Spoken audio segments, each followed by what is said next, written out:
pockets it does not happen anymore, and that really gives you an idea of the kind of situation Bengal finds itself in terms of the kind of broad prevalence of political violence that we have seen. It's not just about these panchayat elections, of course, come to a head here, and this should set many people in Bengal thinking how the politics is really panning out or are panning out, but it's really that situation, and hopefully the constitutional mechanisms would kick in. Oh yes, absolutely, Abhishek.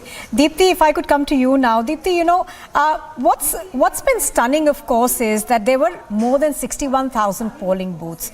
The State Election Commission decides to hold this three-tier election in a single day.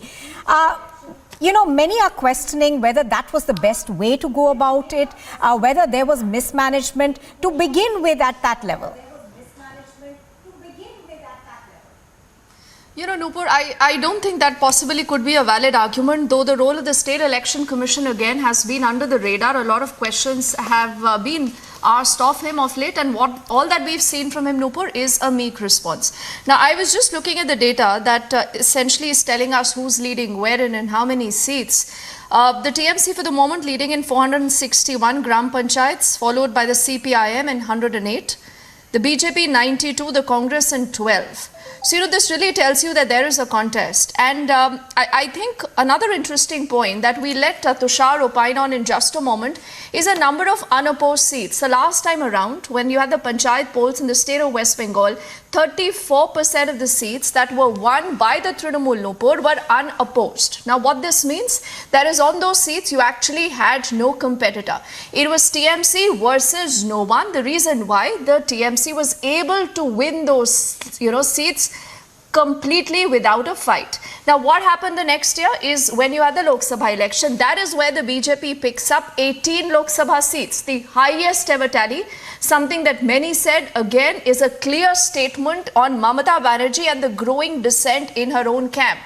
Fast forward to what happened in these elections. The unopposed seats have come down from 34 to a 10%.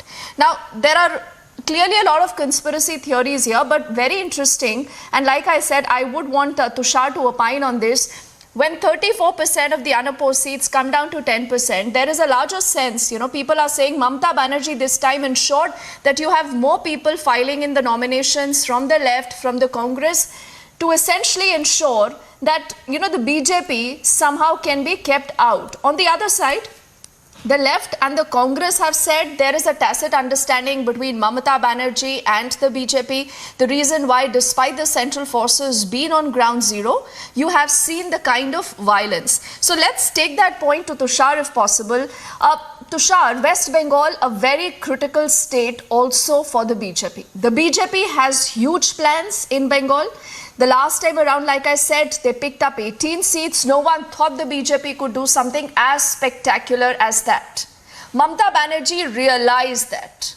And, you know, I think the other thing that we mentioned earlier is the Sagar Digi bypoll, where you saw the weaning away of the minority vote towards the left and the Congress. So, Tushar, how do you see this entire thing playing out in Mamata Banerjee's playbook and in the run-up to the Lok Sabha election of 2024? Well, rest assured, BJP would be looking to win at least 18 seats in 2024 as well. They would not want to let go of the state just because of what happened in the last 2-3 years with the cadres, with the exits and everything that happened with the state's party unit. So they would be looking to win at least 18 to 20 seats. For Mamata Banerjee, the ideal case scenario is that the TMC retains its lead in the state assembly, in the Lok Sabha, even in the panchayat elections. But the primary opposition space is occupied by the TMC and the Congress. That is what the TMC spokespersons have also been hoping for. They've been going around on various debates saying that we want the left and the Congress to do well as an alliance, and we want them to be a part of... I'm afraid we'll have to interrupt you there. We're going to come back to you. We're getting some breaking news currently. We are learning that the Supreme Court will commence hearing petitions on Article 370's abrogation beginning the 2nd of August. Do remember that the Supreme Court today was to hear clutch of petitions on Article 370. Of course, the Supreme Court, the centre had filed an affidavit also on this, saying that they believe that Article 370's abrogation has brought about peace in this union territory of Jammu and Kashmir. We are going to cut across to the Supreme Court, live streaming also in just a bit. But what we are told is that the Supreme Court will now begin hearing these petitions from the 2nd of August. The Supreme Court, of course, was hearing a clutch of petitions today against the abrogation of Article 370, and in the affidavit that the centre had put forward in court, it had stated that they believe that the abrogation of Article 370 has led to peace in the valley. Let's just quickly dip into what's happening there. From the facts mentioned post 19, I can make a statement, both of us can make a statement. That would not be a justification for deciding the constitutionality involved. But why everyone should not? All right, we'll say this. What we will say. All right, we will say this, that the hearing of the petitions before the Constitution Bench shall commence on 2 August 2023 at 10:30 am and shall thereafter proceed from day to day, except for the miscellaneous days, namely Mondays and Fridays.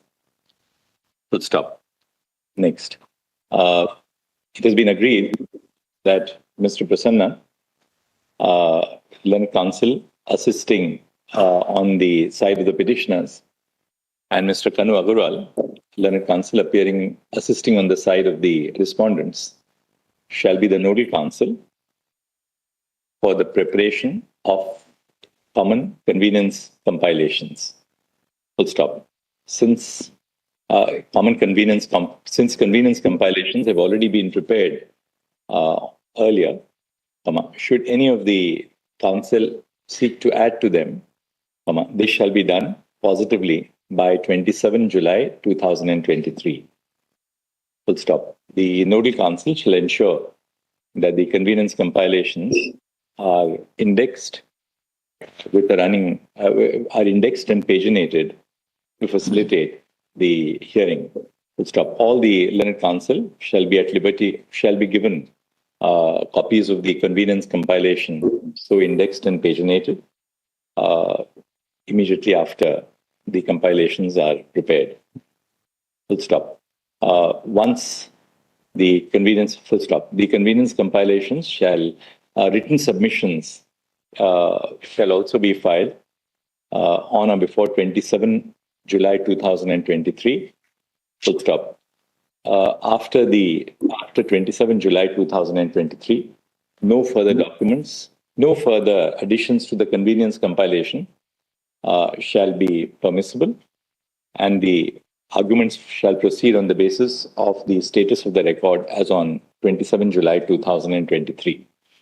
Full stop. The Solicitor General has informed the court that though the Union of India has filed an affidavit, an additional affidavit, setting out the perspective of the Union government in regard to the post-notification developments, the contents of the affidavit have no bearing on the constitutional issues which are raised in the petitions and shall hence not be relied upon For that purpose. For that purpose. There is even Chief Justice, the synopsis, I think there have been filed all the parties already. So once again, Justice Kaul is saying something. Yes, Justice Kaul. Justice Kaul.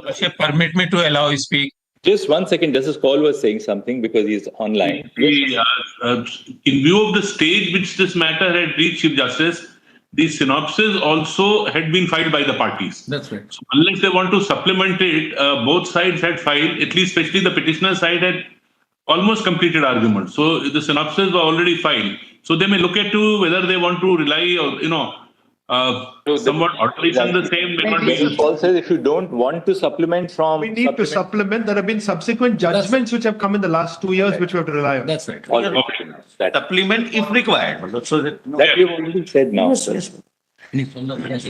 that time, there are Democratic Party. There are totally. I suppose.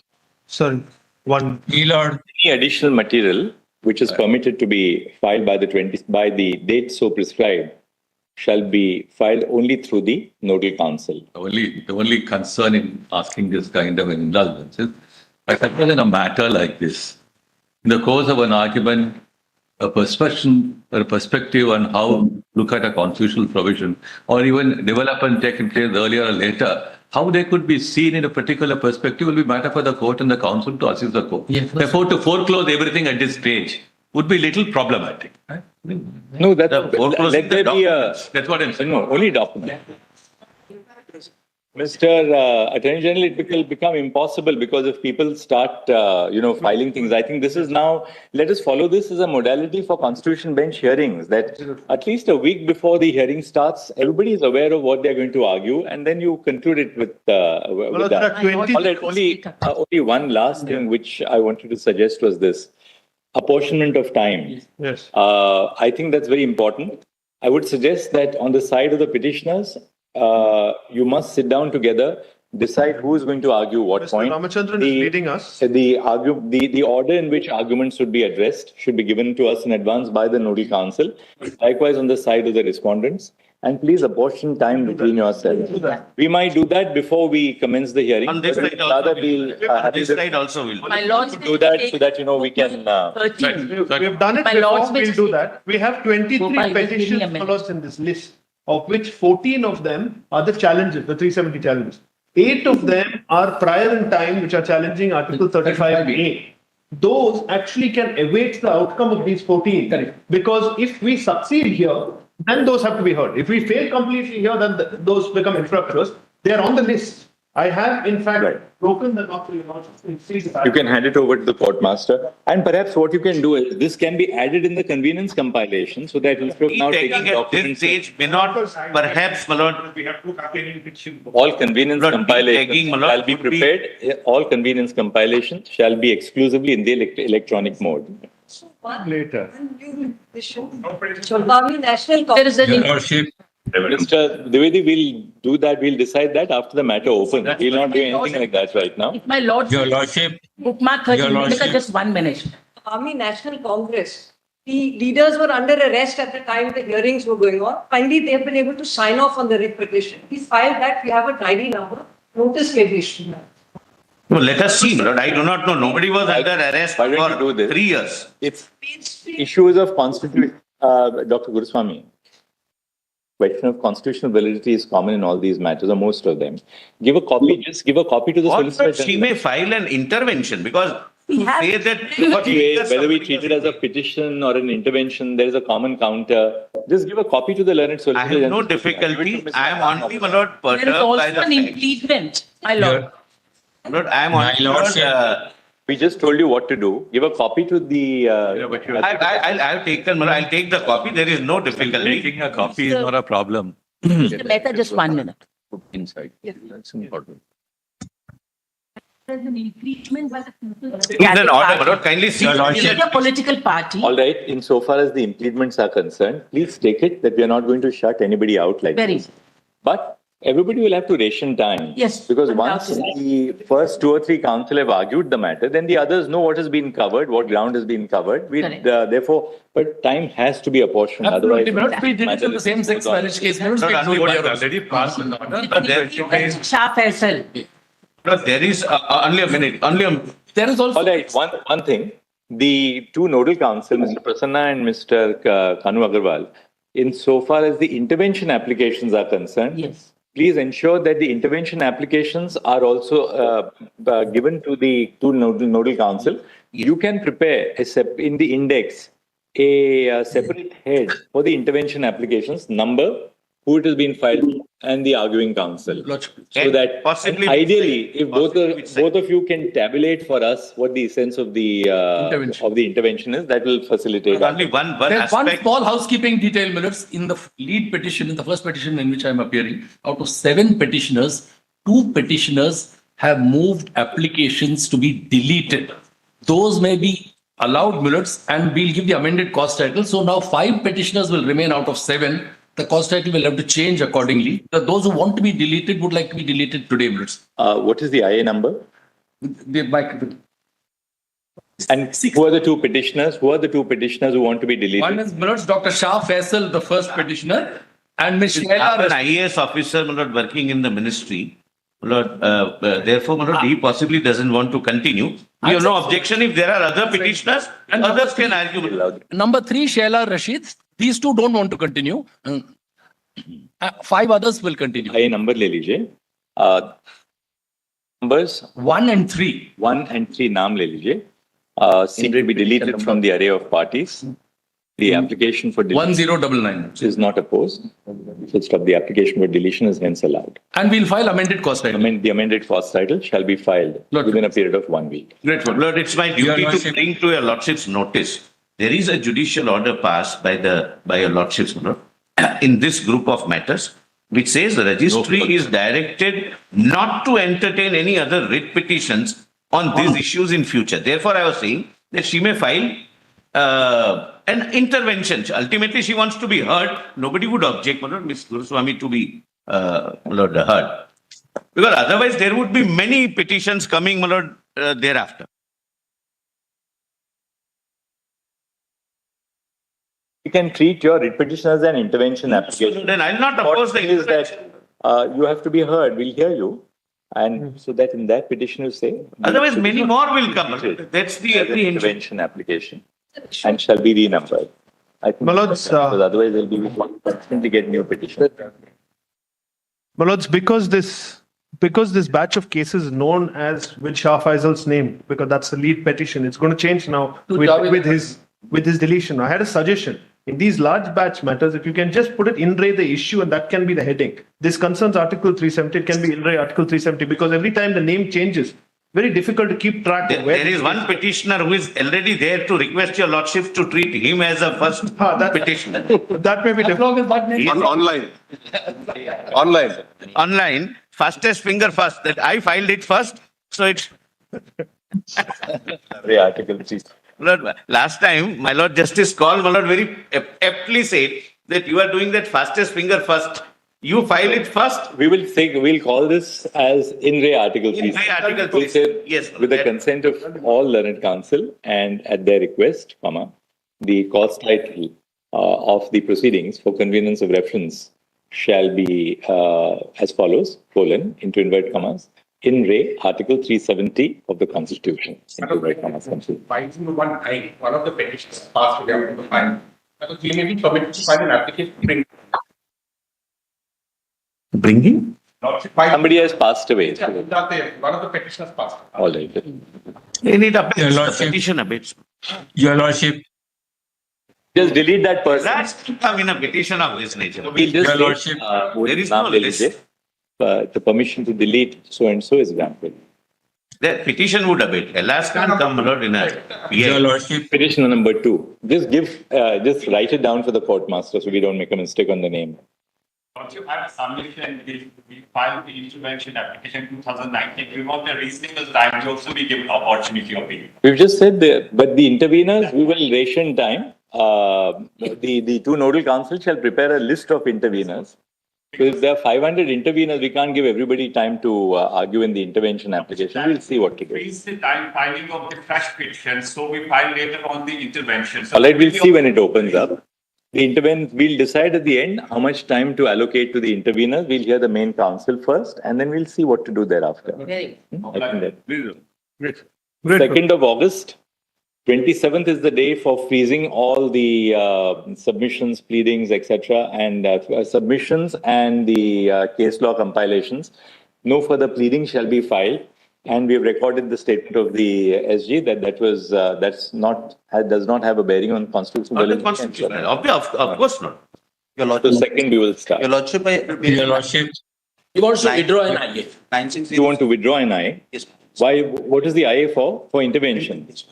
Will you give it to the court master on a slip of paper? So we'll pass an order on that. Intervention dismissal. Your Lordship, may allow me to. Your Lordship, please allow me to speak. Yes, Mr. Manohar Lal Sharma. Your Lordship, this is a petition. Subject matter what I filed first. Notice was issued by the 3 judges bench. Thereafter, it referred to the 5 judges bench, and notice was issued also by the 5 judges bench. Pleading was directed to be completed. Thereafter, one judgment also done for some intervention application. Now you also say my name has been removed, some other name is there. I think this is not fair. Mr. My Manohar name Sharma, should this be is already an continued as issue it in by your very appearing, first but day of now the to issue update notice. all this, we have decided to call the proceedings as in re Article 370 of the Constitution, so that nobody feels that he should have been or she should have been the first petitioner. We will. A stab that to is the heart argument will appear in the report. Also, notice was issued in my petition very first day. Sharma, Mr. Sharma, on that date itself, I told you we will not do it like this. So please don't repeat what we had rejected last time. I recollect definitely. Yes. Your Lordship. Brother Call, thank you very much for joining in with us online. Take care of your health. Obliged, Your Lordship.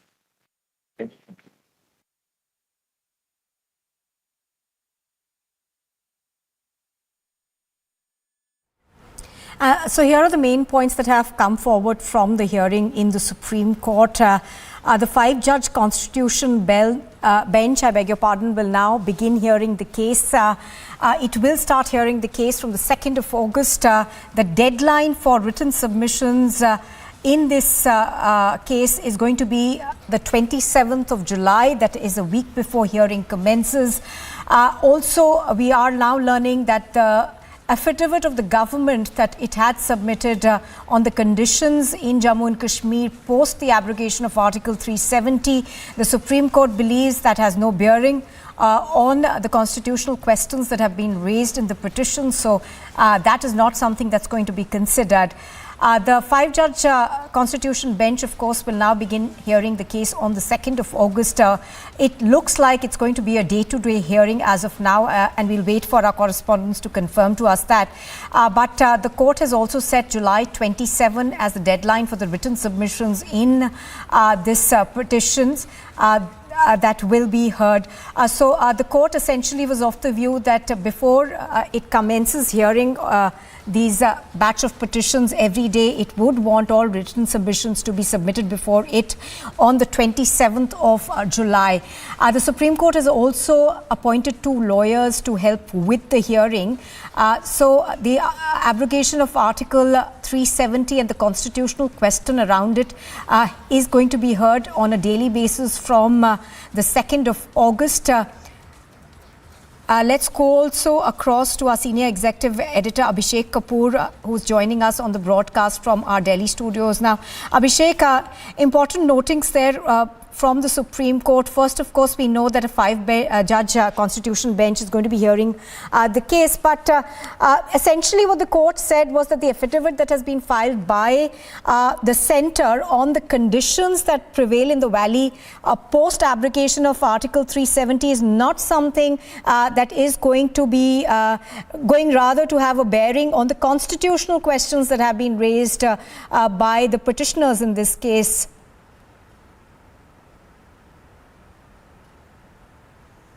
Well, obviously, Nupur, the fact of the matter is that the constitutional bench is seized of a larger matter, which is about abrogation of Article 370, its place in the constitutional scheme of things, its relevance insofar as situation on the ground is concerned, whatever has happened since Article 370 was brought in, the way things have changed in the valley in terms of demography, the terror angle, the manner in which the whole demographic profile of the state was sought to be changed, whether the assurances that were given by way of Article 370 by the then Constituent Assembly of India to the people of Jammu and Kashmir at that time, represented by Sheikh Abdullah, do they really stand, given the kind of changes that have taken place over the last 70 years? And in that scenario, whether Article 370, which in its very presence was a temporary measure in the Constitution of India, should remain or should have remained in the statutes or not. So I think that is something which the constitutional bench is going to deal with. There was some thought that since there are already 2 judgments on Article 370 or comments by the Supreme Court on Article 370 in those 2 cases, those 2 were also constitutional benches of 5 judges each. So there was this thought whether this should be a 7-judge bench, but even that was rejected by the present bench led by Chief Justice D.Y. Chandrachud. And now from August 2, we are going to see day-to-day proceedings, except for the 2 days of mention, I believe, were Monday and Friday. So essentially 3 days a week, Tuesday, Wednesday, Thursday, these proceedings would go on. It's a very important case, constitutional matter before the Supreme Court, which is going to decide whether abrogation of Article 370 on August 5, 2019 was right, and if yes, for what reasons, and if no, for what reasons. So I think this is going to be closely watched. But then as of now, I think just a procedural sitting happening today to thrash out the petitions, organize the batch. Some people like Shah Faisal, he's a IS officer. He had quit IS at that time and joined politics, and that's why he had filed this petition. He wanted to get out of it. Also, Shaila Rashid, remember, former student leader of Jawaharlal Nehru University Student Union. She also wanted to be excused from being a petitioner. So I think all those things sorted out. Essentially a procedural sitting happening. And now all eyes on August 2 when the day-to-day sitting on this very important constitutional matter starts. Remember, the affidavit which you mentioned by the centre clearly says that any review of Article 370 or throwback to pre-abrogation days is going to compromise India's sovereignty and territorial integrity, and the court should keep that in mind. It would be interesting how that affidavit and the entire batch of petitions is taken forward by the topmost court of the country. So as Abhishek is pointing out, obviously just the modalities, Abhishek, being thrashed out today.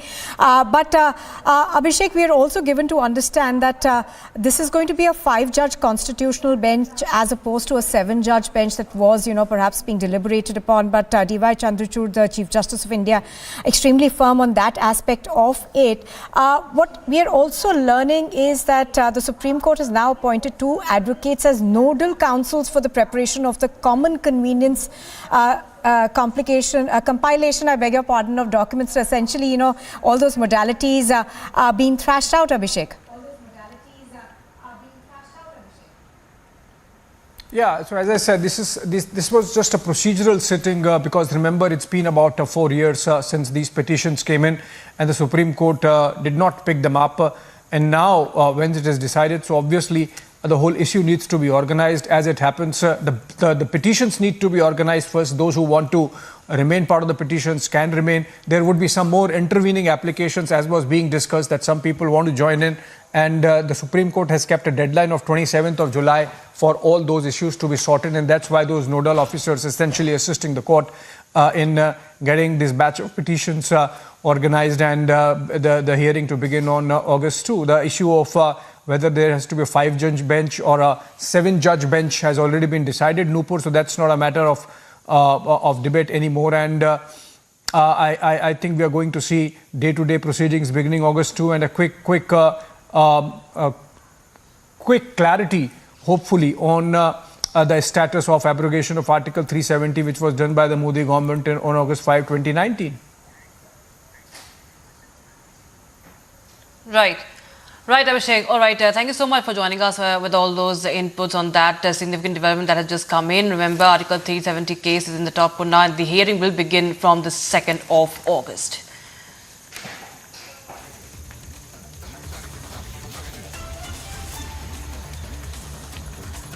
All right, on to our other big story that we're tracking. The death toll has climbed to the dozens as torrential downpours wreak havoc on North India over the weekend as multiple rivers run dangerously in several states, including Jammu and Kashmir, Himachal Pradesh and Uttarakhand, continue to reel in the ongoing catastrophe. In Himachal Pradesh alone, 18 lives have been lost, over 300 tourists stranded, and only just in the last 2 days. All that in just the last 2 days. And my colleague Amandeep has filed this report from Ground Zero. Take a look.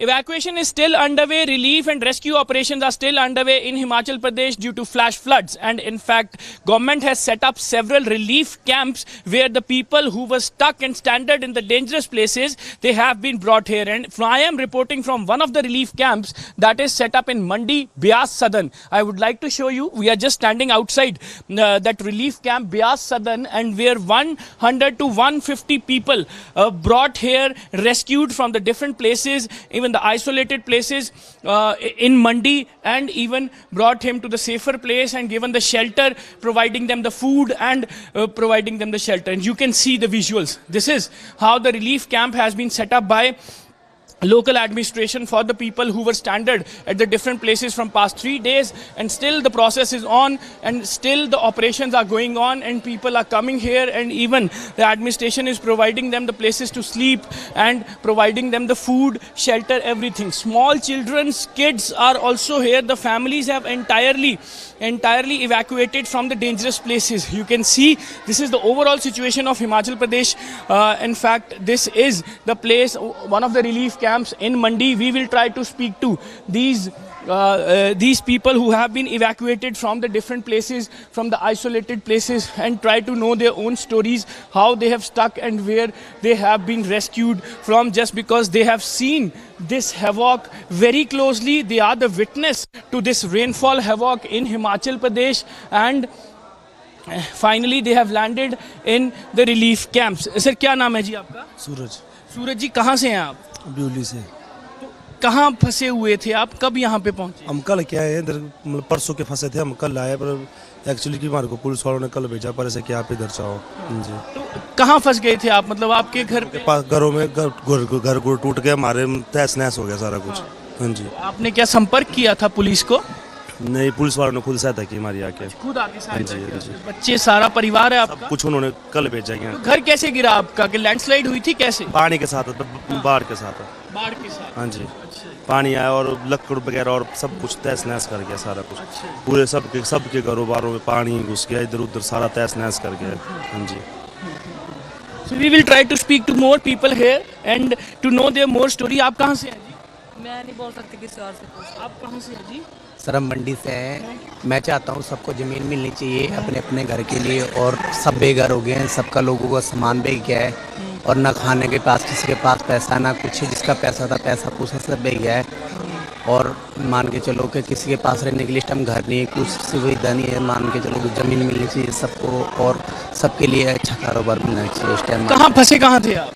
हम मंडी भ्यूली में फंसे थे sir. अच्छा। हाँ, हमारा परे घर है ना मंडी। कितने दिन तक फंसे रहे आप? लगभग 3-4 दिन। अच्छा। हाँ जी। 3-4 दिन के बाद आपको निकाला? हाँ जी, हाँ जी, हाँ जी, 3-4 दिन के बाद निकाला गया। 3-4 दिन क्या लैंडस्लाइड हो रही थी या पानी आ गया? सर, हम अपने घर का सामान ढो रहे थे तब तक कि ना। So, into Himachal Pradesh, also the Delhi and the National Capital Region, that of course is now on the edge. The water level in Yamuna River, remember, has touched 206.24 meters, just slightly above the danger mark, triggering an orange alert. Now, with the Yamuna water rising, people residing on the floodplains and along the banks in the national capital have been asked to move to higher grounds. My colleague Anuj has filed this report. Well, at this point in time, I'm reporting from the Old Delhi area of the national capital. Let me give you the sense. This is called the Old Loha Bridge of the national capital. First, let me give you the sense, because this is over the river bank of Yamuna. If we talk about this particular bridge, first let me give you the sense from this particular bridge. Then this has been already closed. Above this bridge is the railway track, where the railway traffic also has been closed. Other than that, you can clearly see this particular roads for the commuters also have been blocked, and no traffic movement is allowed over here. There you can see the barricading which has been done by the police, by the administration, to stop any kind of movement over this particular bridge. Let me also give you the sense from this particular area. When we are talking about this particular bridge, then let me tell you the watermark has already crossed the danger level. That's something what we have been told. But there are people who are residing under this bridge. As you can see the condition, what exactly is happening. We were just talking to the SDM office people who are over here, who are into the process of evacuation, because the mark has already crossed 206, and after 206 the indication is to evacuate the people. So what we have been told, on my right is the preparation which is going on for the tents, where this is going to be the tents which is going to be built up by the administration to evacuate these people. As you can see the condition over here on the ground, this is under the bridge from where I am reporting. The water level, if we talk about the Yamuna bank, then this is after this bridge. When we cross this bridge which connect you towards Shastra, this is also called Shastri Park area of the Old Delhi from where I am reporting, and this is Old Loha Bridge famous in the national capital. This is a very busy road, but if we talk about the situation on the ground, then let me show you the reality on the ground over here. We are seeing some of the people. Will try and talk to them what exactly they have been told, what exactly they are up to. As you can see, the water going inside the houses who are residing over here. I'll ask my video journalist to give it a sense from this particular house.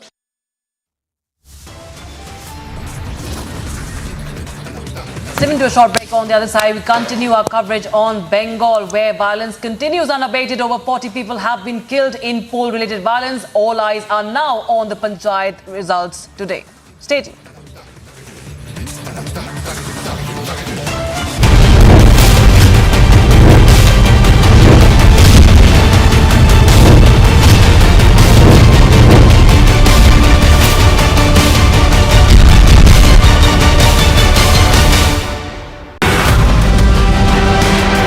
आप कह रहे हैं Sharad Pawar double game खेलते हैं। खेला है। पवार साहब हमारे साथ थोड़ी चुनकर आए थे, उन्होंने हमारा उपयोग किया, स्ट्रेटेजी की, और एक प्रकार से हम लोगों को मिसलीड करके वो निकल गए। डबल प्लेइंग जिसको कह सकते हैं। ही गोष्ट खाइए, चर्चा त्यांनी अनेक गोष्टीची चर्चा केली, ही गोष्ट खाइए, पण त्यांनी स्वतःच सांगितलंय का की या संबंधीचं धोरण मी बदललं 2 दिवसांचे 2 दिवसांनी मी धोरण बदललं। 2019 सालं मी देवेंद्र फडणवीस सगळी चर्चा झाली, 5 बैठका झाल्या आणि मला देवेंद्रला सांगितलं कुठं बोलायचं नाही। आता मला सांगा, नेत्यांनी सांगितल्यावर मी कसा कुठं बोलेन?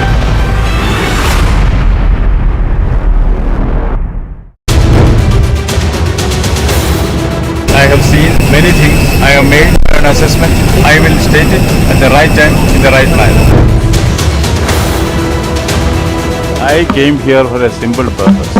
As a student, I have heard Tamasoma Jyotirgamam. Somebody told me it's the same as there is light at the end of the tunnel.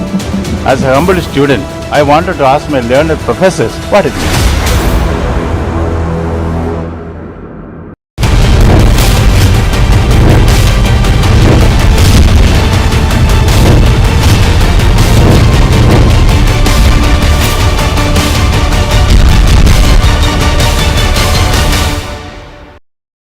We are in the Fatu Kotli area that falls in the Garkhal area of the Aknoor. The mighty Chenab that is flowing above the alert mark, and that is something that has caused a massive havoc in the area. This was a house with an entrance, but this has now totally been submerged in the water and the mud that has come inside this. The situation in Himachal is extremely tense. Villages and tourist places have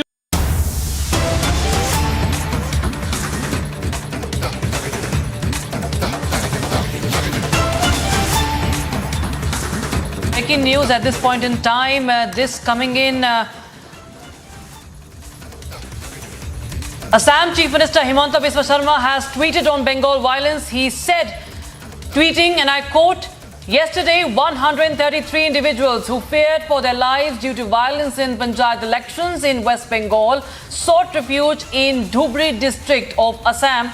We have provided them with shelter in a relief camp as well as food and medical assistance," unquote. That is Assam Chief Minister Himanta Biswa Sharma tweeting on Bengal violence, and he's saying that there were some people, in fact there were 133 individuals fearing for their lives due to the violence in Bengal. They sought refuge in Assam's district, in Dhubri district of Assam, and where they were provided with shelter. And you can see that tweet on your screen right now, viewers. He went on to say that we have provided them with shelter in a relief camp as well as food and medical assistance. And Deepthi, we can see that violence, we can see, is continuing even on the counting day.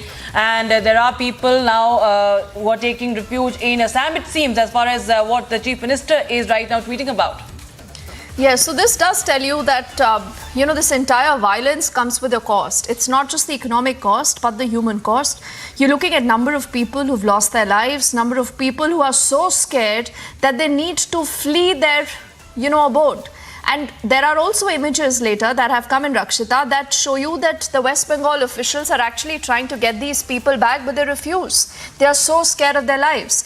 And all this happening on a day where you are looking at the counting that continues, the counting that is underway in about 6 phases today. Many say this is a litmus test ahead of the big elections of the Lok Sabha in 2024 for Mamata Banerjee, whether she still has that grassroots connect or not. What really leads to this violence? Why has violence become so synonymous with the West Bengal elections? Again, is a question that is asked every time that you have a panchayat election underway in Bengal. There is also a BJP fact-finding committee that is on ground zero. So the BJP obviously is going to be using this entire opportunity to go to town to say this is the Bengal model of violence. And like I think has been indicated in a lot of reactions that have come in from the BJP, they underscore the fact that all leaders, including an Anurag Thakur, including a Smriti Irani, have actually even asked parties like the Congress, who are willing to do business with Mamata Banerjee when it comes to the big opposition national unity, that would you be willing to concede that Mamata Banerjee's model of democracy is so much scarred with violence that it is so difficult to justify this. Otherwise, what explains the fact that whether it was a 34 years of the left rule versus Mamata Banerjee's third term right now, nothing has changed and violence continues unabated? Absolutely, of course. We are seeing that violence continues till date, and right now we are slipping to a very short break, viewers. On the other side, we will get you all the latest from Bengal as well and other stories that we continue to track on Republic TV. So incessant rainfall in North India, no relief yet for the citizens of Delhi and NCR.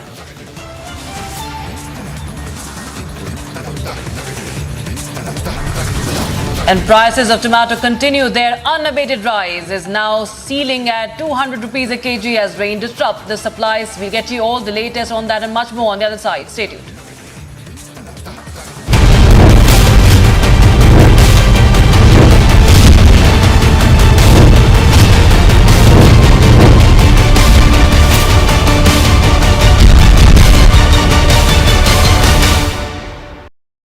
We are in the Fatu Kotli area that falls in the Garhwal area of the Aknoor. The mighty Chenab that is flowing above the alert mark, and that is something that has caused a massive havoc in the area. This was a house with an entrance, but this has now totally been submerged in the water and the mud that has come inside this. The situation in Himachal is extremely tense. Villages and tourist places has been disconnected due to the heavy rainfall and flash flood. River Beas has crossed the danger mark. That is the reason the Beas is entirely affecting Mandi, Kullu, Manali. The water flow is extremely in a very speed and damaging the bridges and all the way whatever is coming into the way of this water.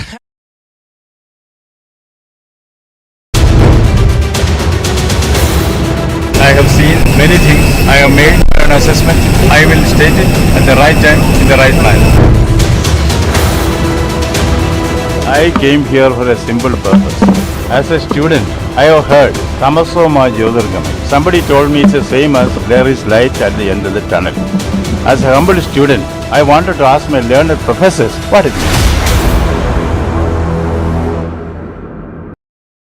We are in the Fatu Kotli area that falls in the Garhwal area of the Aknoor. The mighty Chenab that is flowing above the alert mark, and that is something that has caused a massive havoc in the area. This was a house with an entrance, but this has now totally been submerged in the water and the mud that has come inside this. The situation in Himachal is extremely tense. Villages and tourist places has been disconnected due to the heavy rainfall and flash flood. River Beas has crossed the danger mark. That is the reason the Beas is entirely affecting Mandi, Kullu, Manali. The water flow is extremely in a very speed and damaging the bridges and all the way whatever is coming into the way of this water.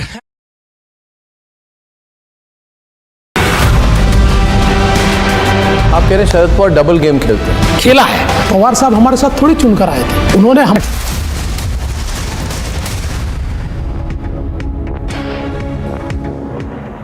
Welcome back. In a tragic road accident in the national capital, a black SUV collided at a high speed with a vacant school bus, purportedly coming the wrong way on the Delhi-Meerut expressway near Ghaziabad.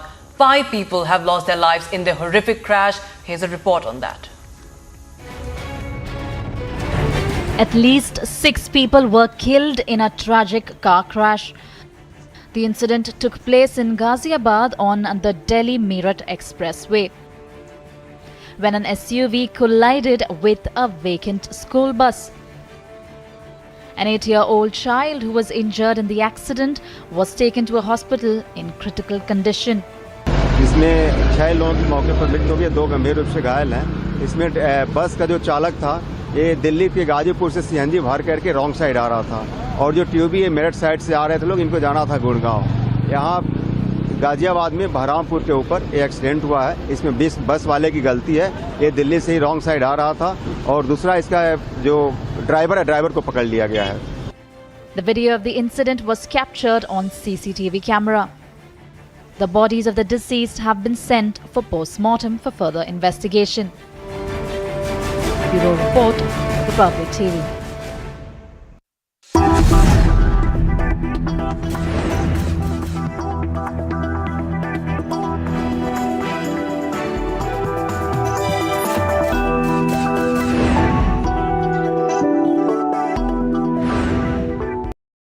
We are in the Fatu Kotli area that falls in the Garkhal area of the Aknoor. The mighty Chenab that is flowing above the alert mark, and that is something that has caused a massive havoc in the area. This was a house with an entrance, but this has now totally been submerged in the water and the mud that has come inside this. The situation in Himachal is extremely tense. Villages and tourist places has been disconnected due to the heavy rainfall and flash flood. River Beas has crossed the danger mark. That is the reason the Beas is entirely affecting Mandi, Kullu, Manali. The water flow is extremely in a very speed and damaging the bridges and all the way whatever is coming into the way of this water.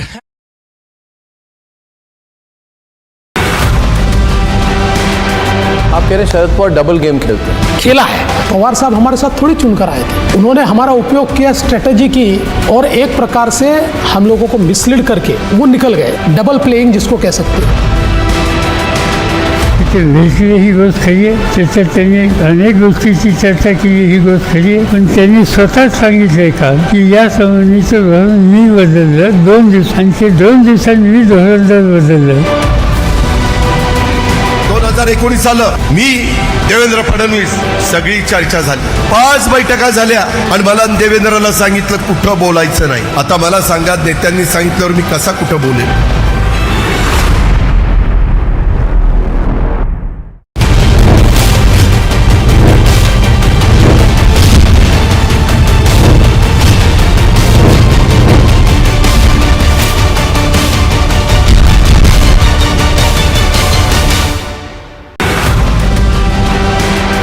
आप कह रहे हैं Sharad Pawar double game खेलते हैं। खेला है। पवार साहब हमारे साथ थोड़ी चुनकर आए थे, उन्होंने हमारा उपयोग किया, स्ट्रेटेजी की और एक प्रकार से हम लोगों को मिसलीड करके वो निकल गए। डबल प्लेइंग जिसको कह सकते हैं।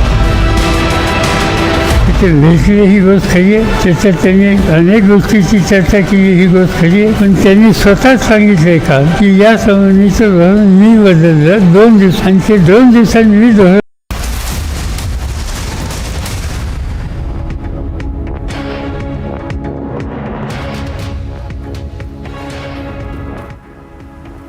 Welcome back. You're watching live and breaking on Republic TV, and I'm Nupur Talwar Suri. Heading straight across to West Bengal, where counting is taking place for 73,887 seats across all 3 levels. That's the Gram Panchayat, the Gram Samitis and the Zilla Parishads that went to the polls on Saturday and witnessed a spate of violence that claimed 20 lives on the day of polling alone and over 40 since the announcement of the election. In fact, repolling was ordered in about 696 polling booths. That took place yesterday amid a heavy presence of security forces. Today, of course, is result day and violence continues in the state. In the latest update, crude bombs have been hurled at counting centers in South 24 Parganas, also in reports coming in of violence in Hooghly and Havra and South 24 Parganas.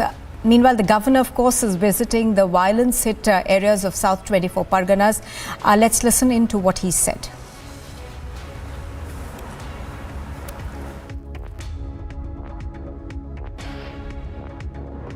There will be relentless fight against growing violence in Bengal. Those who commit violence in the field and their abettors will be made to curse the day they are born. All authorities will come with a heavy hand on the goons and the lawbreakers who run the roost in Bengal these days, at least in certain pockets. We will be facing action on the reformative rather than the retributive aspects of this. Every saint has a past, every sinner has a future.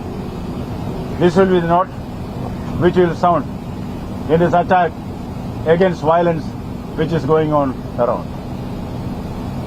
It will be a question of turning waste to wealth. Today's savage can be tomorrow's savior. We have the instance of the fierce savage Ratnakara, who became the primordial poet Adi Kavi Vatmi. Things are possible. Should be possible. We will certainly take stern action against the control room lords, those who sit in the political control rooms and guide or remote control the goons in the field. It will be an all-out action. There will be certainly very stern action because this violence which is going on today is affecting the future new generation, even the unborn babies of Bengal. This massacre of the unborn will have to end. It is like Ashwathama, who turned his last arrow into the womb of Uttara, destroying the unborn babes. That cannot be done. We will clean it up. We will make Bengal a safer place for the new generation to live in. That is a take home which I have during my visit to Delhi. Thank you.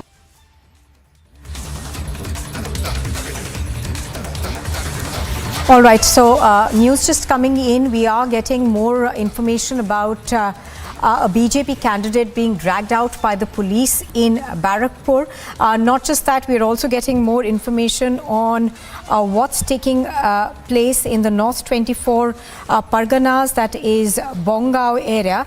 There are reports of violence that are coming in. Pictures on your screen are, of course, of Barrackpur, where the BJP candidate is being dragged out by the police.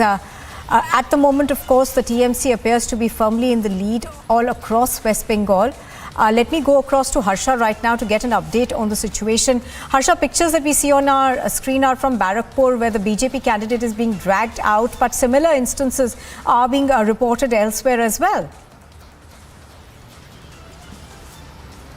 Exactly, not the Barrackpur only, the North 24 Pargana district and South 24 Pargana district also, Nupur, where the scenes of the violent crashes been seen between both TMC and BJP, but the state police deployment is also in question, because wherever the state police is in deployment, there the counting agents of the opposition party are not being allowed, and therefore the forceful disbursement of all these counting agents is being done by the state police officials. Now from the North 24 Pargana district, the situation, the scenes of the violence have erupted. Clearly could be seen that the ruckus is created. Similarly, South 24, a BJP counting agent was brutally beaten and attacked, and the situation is in very critical situation in the NRS hospital.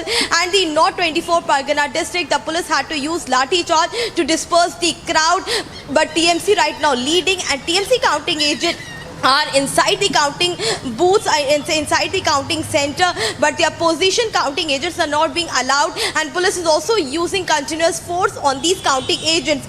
Now the BJP is also alleging that the state police is not taking any action against the TMC goons and TMC agents who are inside the counting agents and trying to intimidate the entire counting. Right now also we are standing outside the Congress office also, where lot of crowd could be seen gathering here, which have gathered here, because news and reports are also that Adhir Ranjan Chaudhary has gone to one of the counting centers, and also there are reports in Murshidabad, in Behrampur as well, of the Congress counting agents going inside forcefully inside the counting center. BJP is alleging that Congress and TMC both are trying to intimidate the voting count in the counting center. So several places violence situation, violence visual, the live bombing, the caricature Karyakartas being beaten up, attacked by the different party leaders is being coming into light, and these are the visuals from North 24 Pargana, South 24 Pargana, Barakpur, Howrah, Durgapur, entire area. Back to you. Right. Harsha, do stay with us. We're also going to now play out visuals that we are getting of tension at the North 24 Parganas. This is Bongao area where a similar instance has been reported ever since the morning, of course, since counting began. There has been a deployment of security forces at sensitive counting booths, but tension continues to persist. Pictures on your screen are from the North 24 Parganas, where clashes have been reported between the police and political workers. The police, in fact, had to use lathi charge to disperse these mobs. Do remember that there has been increased security all across West Bengal, despite the fact that today is the counting day and things should have been relatively calmer. But the updates that we have been getting from our correspondents is that there is still fear on the ground in terms of more violence being witnessed. Right now, this is the North 24 Parganas. Do remember also that the governor is visiting all these sensitive areas. I'm going to go back to Harsha on this one. Harsha, despite the presence of security forces in large number, despite, the governor going to all these places where violence is being reported, we are still continuing to see images like this one.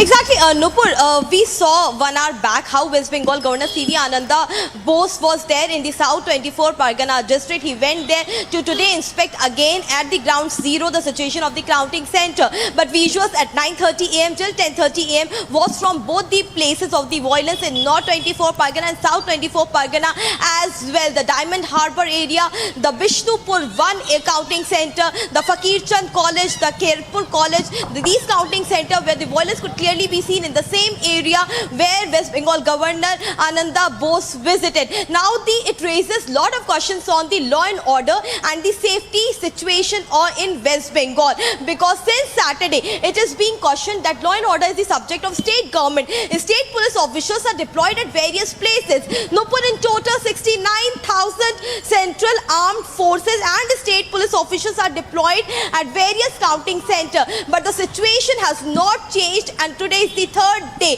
From Saturday, we are seeing the violent clashes, the violent scene situation, the scary scenes. Until now, it persists in the state of West Bengal. From Murshidabad, Malda, South 24 Pargana, East Dinajpur, West Dinajpur, and several other areas as well. Howrah also, which is the center of West Bengal. From there as well, the scenes of violent clashes have emerged between both the parties, be it the opposition, be it the TMC agent. The clashes were seen, they were beaten, and now from North 24 Pargana, it has also come to light that how BJP women Karyakartas and agents were trashed, beaten, and were taken by sliding her from inside entire counting center. These are the visual images which are coming, which raises a lot of concerns on the law and order situation in West Bengal. Back to you. Right, absolutely, Harsha. As you're pointing out, of course, one would have expected the violence to abate a bit with the kind of security forces and the boots on the ground we see right now in West Bengal. But things still out of control. Thank you very much, Harsha, for the moment, for joining us. Motorola, India's best 5G smartphone brand.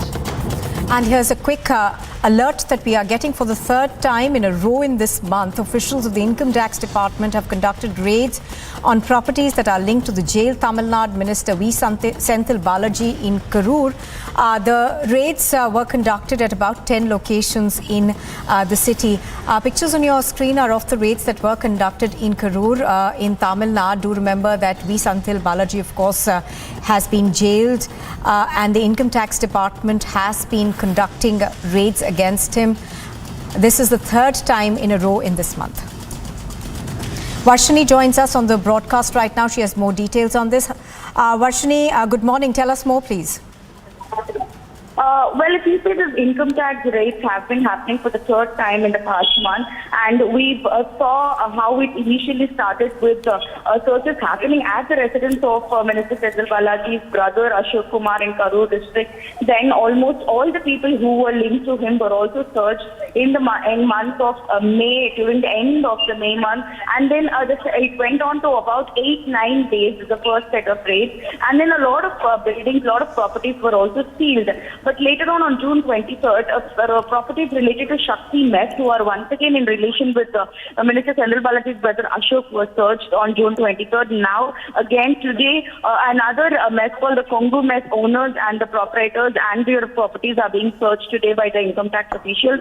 Since there was a lot of violence during the first set of raids that took place, there are a lot of additional CRPF officials who have also come to the raid location for further protection of the income tax officials. Therefore, this is the third time these raids are happening, that too in relation with the minister's brother. All right, Varshini reporting on this from Chennai. Thank you for joining us. So the IT department is conducting raids in 10 locations in Karur. You are with Republic TV. On the other side, incessant rainfall continues to lash North India. There is no relief yet for citizens of Delhi NCR. And tomato prices continue their unabated rise, is now selling at 200 rupees a kg as rain disrupts supplies.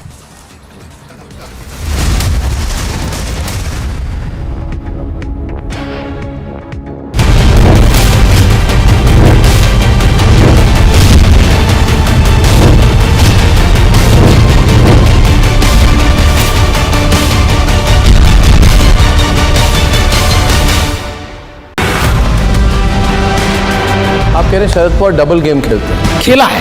Pawar साहब हमारे साथ थोड़ी चुनकर आए थे, उन्होंने हमारा उपयोग किया, स्ट्रेटेजी की, और एक प्रकार से हम लोगों को मिसलीड करके वो निकल गए। डबल प्लेइंग जिसको कह सकते हैं। ही गोष्ट खाइए, चर्चा त्यांनी अनेक गोष्टीची चर्चा केली, ही गोष्ट खाइए, पण त्यांनी स्वतःच सांगितलंय का की या संबंधीचं धोरण मी बदललं 2 दिवसांचे 2 दिवसांनी मी धोरण बदललं. 2019 सालं मी देवेंद्र फडणवीस सगळी चर्चा झाली, 5 बैठका झाल्या आणि मला देवेंद्रला सांगितलं कुठं बोलायचं नाही. आता मला सांगा, नेत्यांनी सांगितल्यावर मी कसा कुठं बोलेन?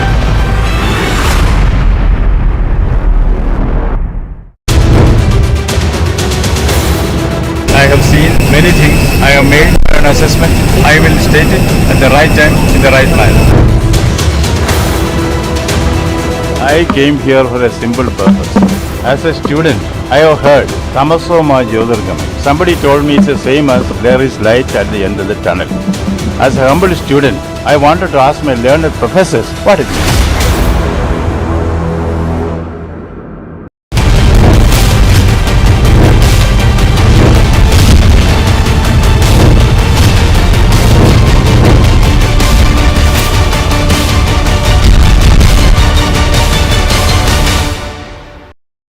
We are in the Fatukotli area that falls in the Garkhal area of the Aknoor. The mighty Chenab that is flowing above the alert mark, and that is something that has caused a massive havoc in the area. This was a house with an entrance, but this has now totally been submerged in the water and the mud that has come inside this. The situation in Himachal is extremely tense. Villages and tourist places has been disconnected due to the heavy rainfall and flash flood. River Beas has crossed the danger mark. That is the reason the Beas is entirely affecting Mandi, Kullu, Manali. The water flow is extremely in a very speed and damaging the bridges and all the way whatever is coming into the way of this water.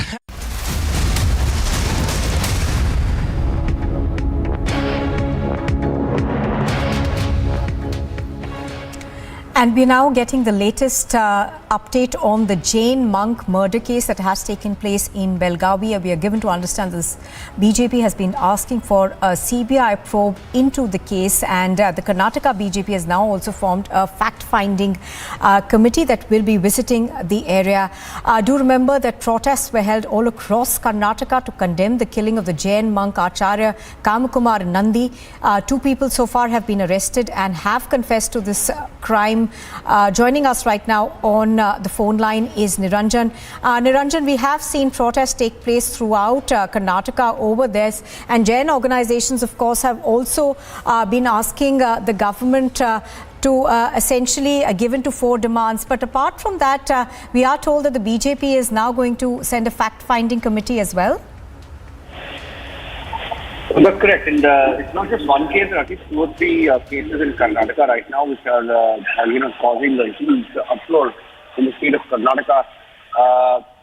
And just to take you through the FIR, we have a copy of the FIR. In this particular case, we're talking about the current case of the Jain monk who was murdered and his body mutilated. We've accessed the FIR, and the FIR shows details of the accused, which is Narayan Basappa Mali, is accused number 1, 33 years old, a farmer, and accused number 2 is Hassan Saab Makbul Dalayat, a 33-year-old driver. And then there are details of the victim, and the victim is Acharya Sri Ramkumar Nandiji Swamiji, and he was 58 years old and suffered fatal injuries. And we have full details of the FIR as well. Now, but there are many allegations being raised by the BJP, saying that there is possibly a cover-up being done by the state government, trying not to sort of highlight this issue very much because it doesn't work against them. They claim that there is a larger cover-up at play. Now, we have also accessed details of this brutality that was perhaps, underplayed or played down. The BJP, for that matter, is also asking for a CBI investigation. And in the assembly, many questions are being raised about the handling of this case by the state government in Karnataka. Now, these are details, and we've seen some protests as well. Some very, very respected senior here from the community have also asked for a thorough investigation. One of them, who was on a fast, has also decided to now call off the fast after getting assurances. So it's a case that is getting a lot of attention and focus in Karnataka. Right now, it's one of the biggest stories in Karnataka. So we're tracking the story closely. A Jain monk was murdered, and we are told that he had reportedly given money. He had given money to one of the accused. And when he asked for the accused to repay, is when they first killed him and then mutilated his body parts. And we are also hearing that after the murder and the crime was committed, the body of this Jain monk was carried on a bike for over 35 kilometers. So very gory details emerging. We are tracking the story closely. Will be one of our top focus stories here in the public. Right, Niranjan, thank you for joining us on that. Gory details now emerging. We've also managed to access the FIR in this particular case.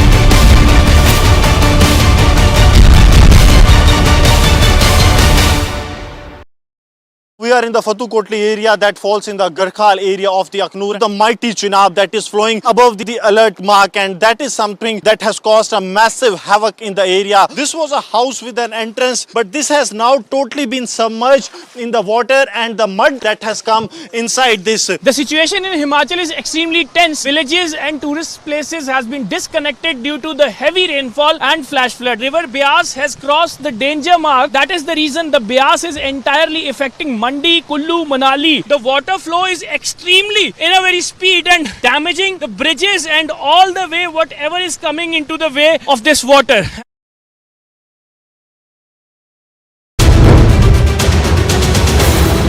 I have seen many things. I have made an assessment. I will state it at the right time, in the right manner. I came here for a simple purpose.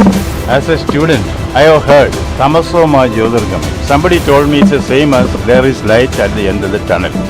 As a humble student, I wanted to ask my learned professors what it is. We are in the Fatu Kotli area that falls in the Garhwal area of the Aknoor. The mighty Chenab that is flowing above the alert mark, and that is something that has caused a massive havoc in the area. This was a house with an entrance, but this has now totally been submerged in the water and the mud that has come inside this. The situation in Himachal is extremely tense. Villages and tourist places has been disconnected due to the heavy rainfall and flash flood. River Beas has crossed the danger mark. That is the reason the Beas is entirely affecting Mandi, Kullu, Manali. The water flow is extremely in a very speed and damaging the bridges and all the way whatever is coming into the way of this water.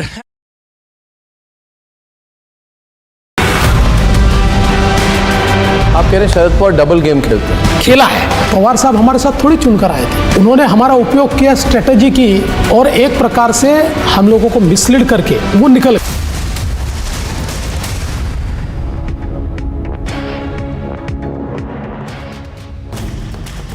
Motorola, India's best 5G smartphone brand. Well, the National Investigation Agency has conducted searches at 5 locations in South Kashmir in a terror conspiracy case. Earlier on the 26th of June, the NIA also conducted searches at multiple locations in Jammu and Kashmir in connection with a terror-related case registered by the agency last year. So, pictures on your screen are of this raids that were conducted, and in fact, our correspondent on the ground, Zeenat, sent us this report. NIA is back in Kashmir Valley, and early morning the raids were witnessed in the 5 locations in South Kashmir, and the district which witnessed the NIA presence include Pulwama as well as Anantnag and Shopian. Talking about the Shopian, early morning the raids were witnessed in Turkwan and Kapran, and similarly 2 locations in Anantnag and 1 Pulwama, where Dalipora witnessed the slaughter of NIA that were accompanied by Jammu and Kashmir police along with CRPF. NIA is investigating the case related to terror conspiracy being hatched to unleash terror in Jammu and Kashmir. In June also some 12 locations were raided by the NIA. They are investigating the entire module. The supporters of these terror outfits who are trying to disrupt the situation using IEDs or the sticky bombs. The NIA has been investigating in a long way as far as the terror related incidents in the Kashmir Valley is concerned, or for that matter the killings of the targeted killing of the Kashmiri Pardis. As of now we have seen number of arrests being made by the National Investigating Agency. As far as investigating the case is concerned, we are seeing an improvement in the situation in Jammu and Kashmir after the security agencies, be it the Jammu and Kashmir Police, Army, CRPF, NIA, SIU or SIA, all they have been working very hard with ED to improve the situation on ground and also to take the terror outfits their oxygen out from the Kashmir Valley. With VJ Mubashir Hussain, I'm Zina Zishan Fazil for Republic in Srinagar. National Investigation Agency is carrying out raids at 5 locations in the South Kashmir. The raids are going at 2 locations in Shopian, 2 in Anantnag and 1 location in the Pulwama district. The raids are in connection with the case number 5 that was registered by the Jammu Police Station of the National Investigation Agency in year 2022 that pertains to the terror conspiracy hatched by the Pakistani terror commanders, be it dropping of weapons using drone. This is an umbrella FIR that also covers the Pakistan's plan to float the pseudo organizations in the name of TRF, People's Anti-Fascist Front and others to evade the international scrutiny and to give terrorism in Jammu and Kashmir a local color. The team of NIA started the raids in a well-coordinated manner along with the assistance from Jammu and Kashmir Police and the paramilitary forces, and the searches are on. Sources have revealed that some of the documents and digital devices have been seized so far. With Sir Jeevan Kumar, Gursimran Singh for Republic Media Network.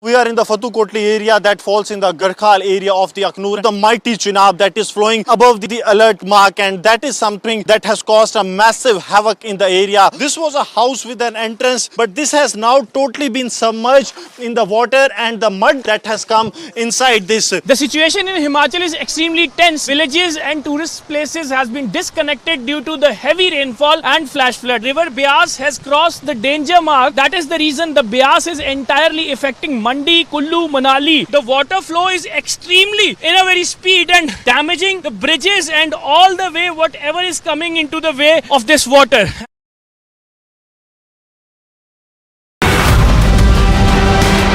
आप कह रहे हैं Sharad Pawar double game खेलते हैं। खेला है। पवार साहब हमारे साथ थोड़ी चुनकर आए थे, उन्होंने हमारा उपयोग किया, स्ट्रेटजी की और एक प्रकार से हम लोगों को मिसलीड करके वो निकल गए। डबल प्लेइंग जिसको कह सकते हैं। ही गोष्ट खरी चर्चा त्यांनी अनेक गोष्टीची चर्चा केली. ही गोष्ट खरी आहे, पण त्यांनी स्वतःच सांगितलंय का की या संबंधीचं धोरण मी बदललं 2 दिवसांचे 2 दिवसांनी मी धोरण बदललं. 2019 सालं मी देवेंद्र फडणवीस सगळी चर्चा झाली, 5 बैठका झाल्या आणि मला देवेंद्रला सांगितलं कुठं बोलायचं नाही. आता मला सांगा, नेत्यांनी सांगितल्यावर मी कसा कुठं बोलेन?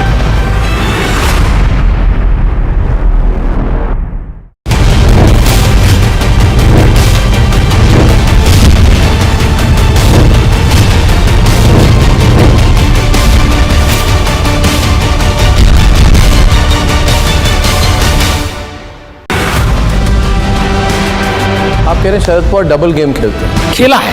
पवार साहब हमारे साथ थोड़ी चुनकर आए थे, उन्होंने हमारा उपयोग किया, स्ट्रेटजी की और एक प्रकार से हम लोगों को मिसलीड करके वो निकल गए। डबल प्लेइंग जिसको कह सकते हैं। ही गोष्ट खरी आहे, चर्चा त्यांनी अनेक गोष्टीची चर्चा केली. ही गोष्ट खरी आहे, पण त्यांनी स्वतःच सांगितलंय का की या संबंधीचं धोरण मी बदललं 2 दिवसांचे 2 दिवसांनी मी धोरण बदललं. 2019 सालं मी देवेंद्र फडणवीस सगळी चर्चा झाली, 5 बैठका झाल्या आणि मला देवेंद्रला सांगितलं कुठं बोलायचं नाही. आता मला सांगा, नेत्यांनी सांगितल्यावर मी कसा कुठं बोलेन?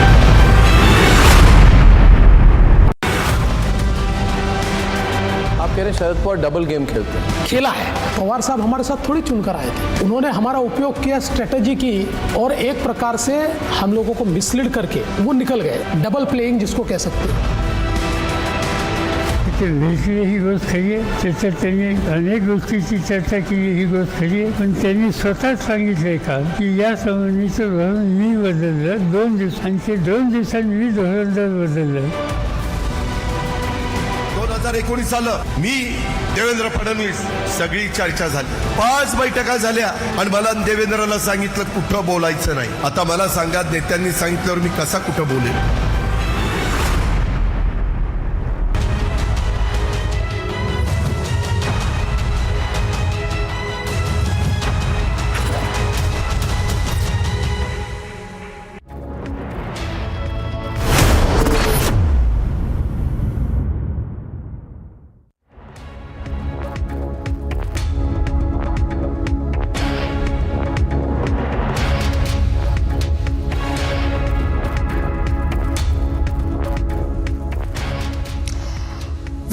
We are live and breaking up. Shivangi Shukla getting you the latest. Counting has begun in the Panchayat elections of West Bengal, which were marred by violence. But even on counting day, we are seeing incidents of violence coming in from West Bengal. That's our top focus. We'll get you all the details of that. But first, the headlines we are tracking at this moment.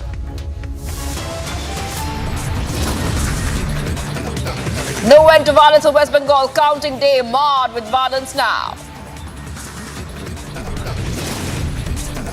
Bombs, violence and clashes across West Bengal as counting gets underway.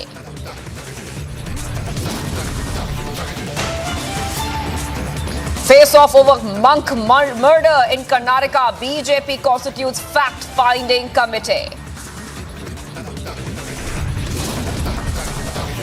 18 lives lost, over 300 tourists stranded, and only in the last 2 days in Himachal Pradesh.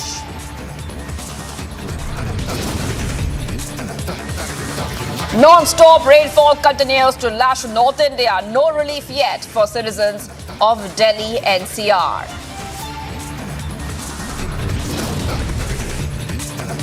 And prices of tomato continues their unabated rise, is now ceiling at 200 rupees a kg as rain disrupts supply.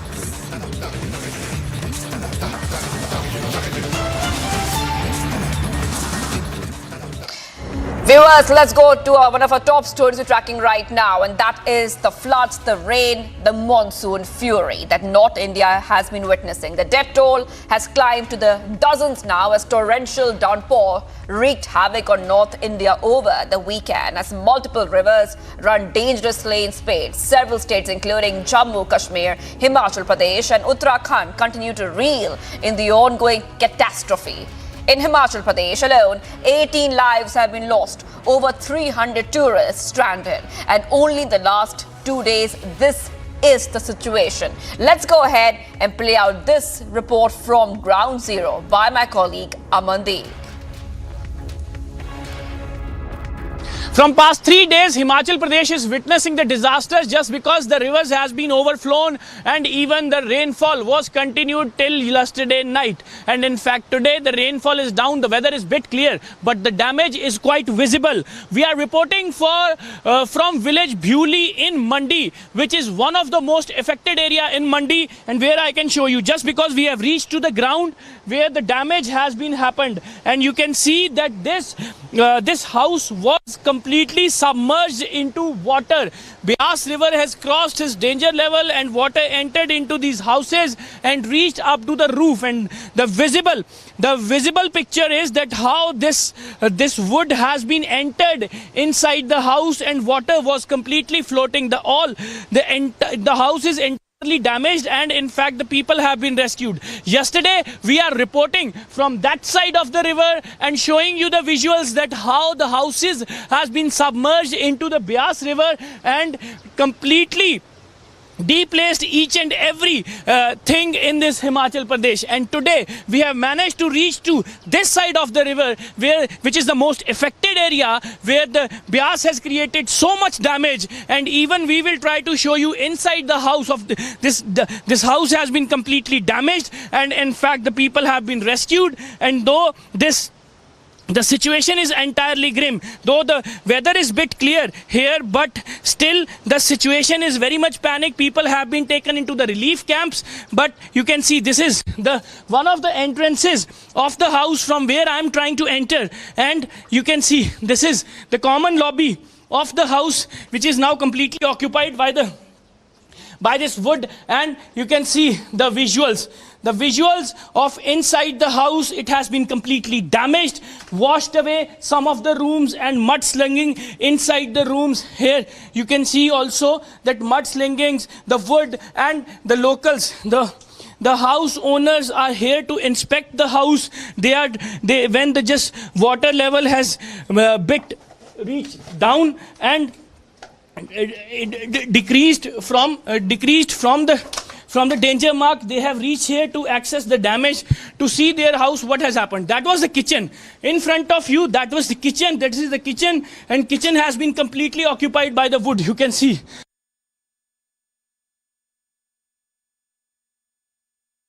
क्या नाम है जी आपका? मेरा नाम money जी, ये आप ही का घर है? मेरी भाभी का है। हाँ जी। हाँ जी। तो कहाँ तक पानी आ गया था? बहुत दूर तक आया था, वहाँ तक ये दिख रहा है, ये सारा पानी आया था। यहाँ पर बहुत बुरी हालत थी, ना सामान निकालने लिए थे वो, ना कुछ थे, अपने आप को भी संभालना मुश्किल हो रहा था, तो ये सामान कहाँ निकालना था उन्होंने।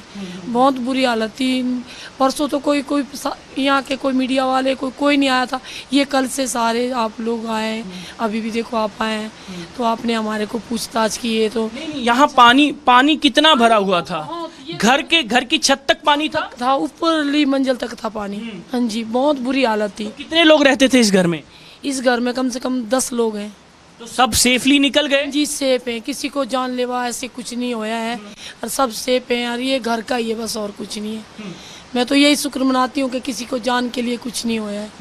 जान सब की बच गई, जितने मोहल्ले के थे यहाँ पर किसी को कुछ नहीं होया, सब ठीक है, बिल्कुल किसी को कुछ नहीं हो रखा।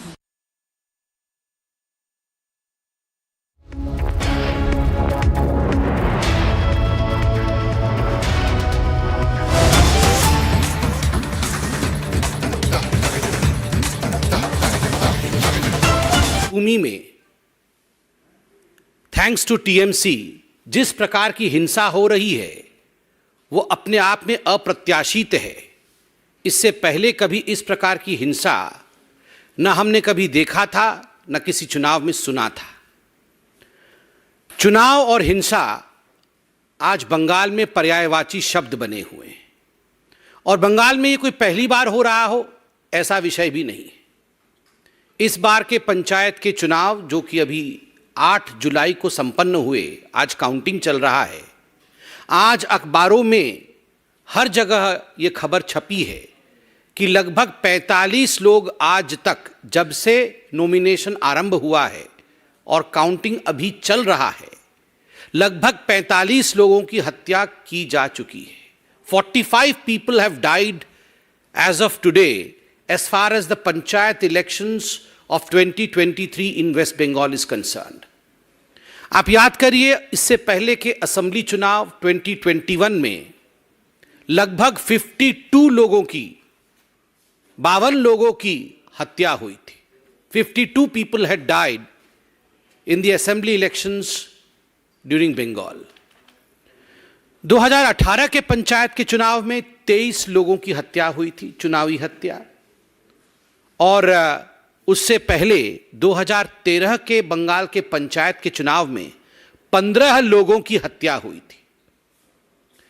2013 में 15 लोग, 2018 में 23 लोग और 2023 जो वर्तमान का पंचायत चुनाव चल रहा है उसमें 45 लोगों की हत्या।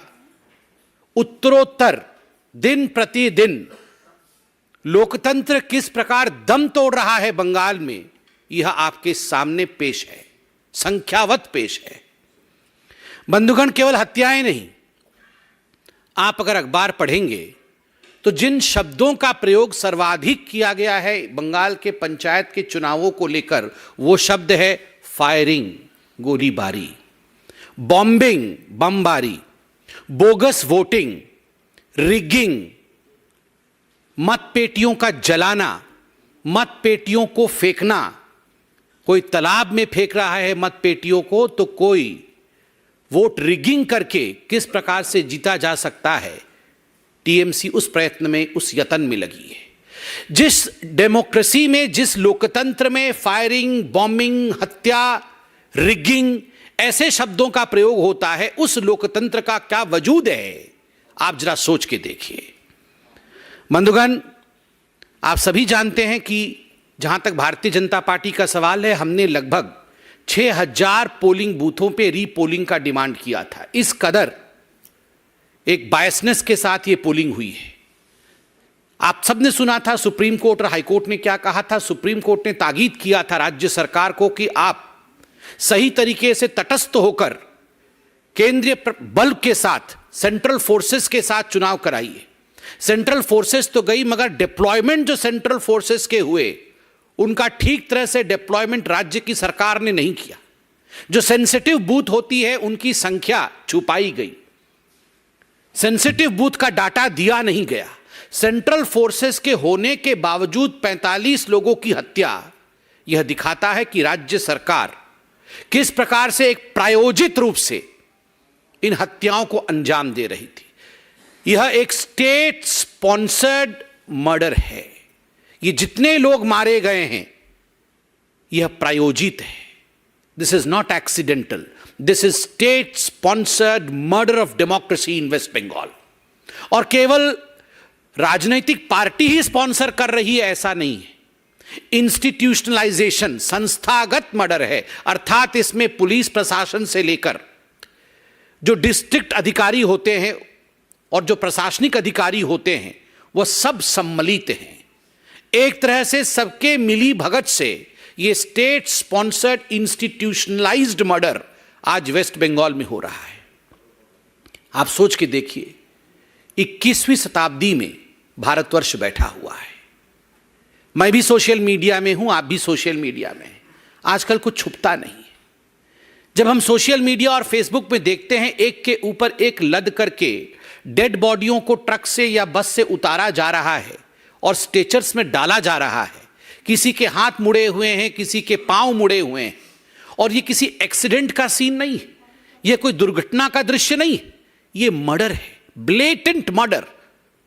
दिन दहाड़े हत्या की गई है केवल इसलिए क्योंकि आप टीएमसी को वोट नहीं कर रहे। और ये कोई केवल भारतीय जनता पार्टी के कार्यकर्ताओं का मर्डर नहीं है, इसमें कांग्रेसी भी हैं, इसमें कम्युनिस्ट पार्टी के लोग भी हैं, इसमें बाकी पार्टी के लोग भी हैं, ऐसे लोग भी हैं जिनका राजनीति से कोई लेना देना नहीं है, वो केवल वोटिंग करने जा रहे हैं। ऐसे लोगों की हत्या हुई है। जब इस प्रकार का दृश्य सोशल मीडिया और फेसबुक में हम देखते हैं तो मैं कई बार सोचता हूं कि अगर यही दृश्य कोई भाजपा शासित राज्य से आ रहा होता तो हाहाकार मच गया होता। ये सारे नेता, ये जो हाथ पकड़ पकड़ के कभी बेंगलुरु में खड़े होते हैं तो कभी किसी और राज्य में खड़े होते हैं, महागठबंधन का दृश्य दिखाते हैं। कहां है वे सारे नेता? कहां है लालू प्रसाद यादव? कहां है नीतीश जी? कहां है वो मोहब्बत की दुकान खोलने वाले राहुल गांधी? कहां है ये सारे महागठबंधन के नेता? एक के मुंह से एक शब्द नहीं निकला है, एक शब्द नहीं निकला है। राहुल जी कहां है आपका? आपकी मोहब्बत की दुकान का कोई जिक्र नहीं है। आप तो पूरे हिंदुस्तान में मोहब्बत की दुकान खोलना चाहते थे। मैं बताता हूं राहुल जी, आप आज मोहब्बत की दुकान के विषय में बात इसलिए नहीं कर रहे हैं क्योंकि आपके आकांक्षाओं का मेगा मॉल खुला हुआ है। The mega mall of your ambition. You want to become the ruler of this country by hook or by crook. कैसे भी मैं सत्तासीन हो जाऊं, मैं सत्तारूढ़ हो जाऊं, और अगर हमारे लोग हत्या कर भी रहे हैं तो कोई बात नहीं है, वहां मोहब्बत की दुकान की आवश्यकता नहीं है। ये मोहब्बत की दुकान और मोहब्बत के दुकान की फरमान ये केवल उन्हीं जगह आवश्यक है जहां मोदी जी पे और भारतीय जनता पार्टी पे प्रहार किया जा सकता है। कोई बात नहीं अगर कांग्रेस का कार्यकर्ता भी टीएमसी के लोगों द्वारा उसकी हत्या कर दी जाए और कांग्रेस के नेता खुद बंगाल में कहे कि हमारे कार्यकर्ताओं की हत्या हुई है, उस पे भी राहुल गांधी और कांग्रेस के शीर्ष नेतृत्व की चुप्पी यह दर्शाता है कि इन लोगों का एम्बिशन कितना बड़ा है। यह लोग डेमोक्रेसी की हत्या होते हुए देख सकते हैं मगर अपने एम्बिशन की हत्या होते हुए, अपनी महत्वाकांक्षा को लुटते हुए नहीं देख सकते। मां, माटी और मानुष की बात करती थी ममता बनर्जी। मां आज बिलख रही है, रो रही है, माटी आज रक्त रंजित है, मानुष की आज हत्या हो चुकी है। और ममता जी माफ करिएगा अगर मैं कहूं कि निर्मम बंदोपाध्याय जी ये सब मूक दर्शक बन के देख रही है तो ये अतिशयोक्ति नहीं होगी। ये निर्ममता है, ये ममता नहीं है। ये डायमंड हार्बर मॉडल है। डायमंड हार्बर जहां से अभिषेक बनर्जी लड़ते हैं, उनकी कॉन्स्टिट्यूएंसी है भाईपुओं की, और जिस प्रकार से वहां दादागिरी की राजनीति चल रही है, वहां counting agent Bharatiya Janata party और दूसरे पार्टी के काउंटिंग एजेंटों को छोड़ा तक नहीं जा रहा है। ये चारों ओर बंगाल में ये चल रहा है। काउंटिंग एजेंट अगर टीएमसी का नहीं है तो 2 किलोमीटर पहले उसे रोका जाता है।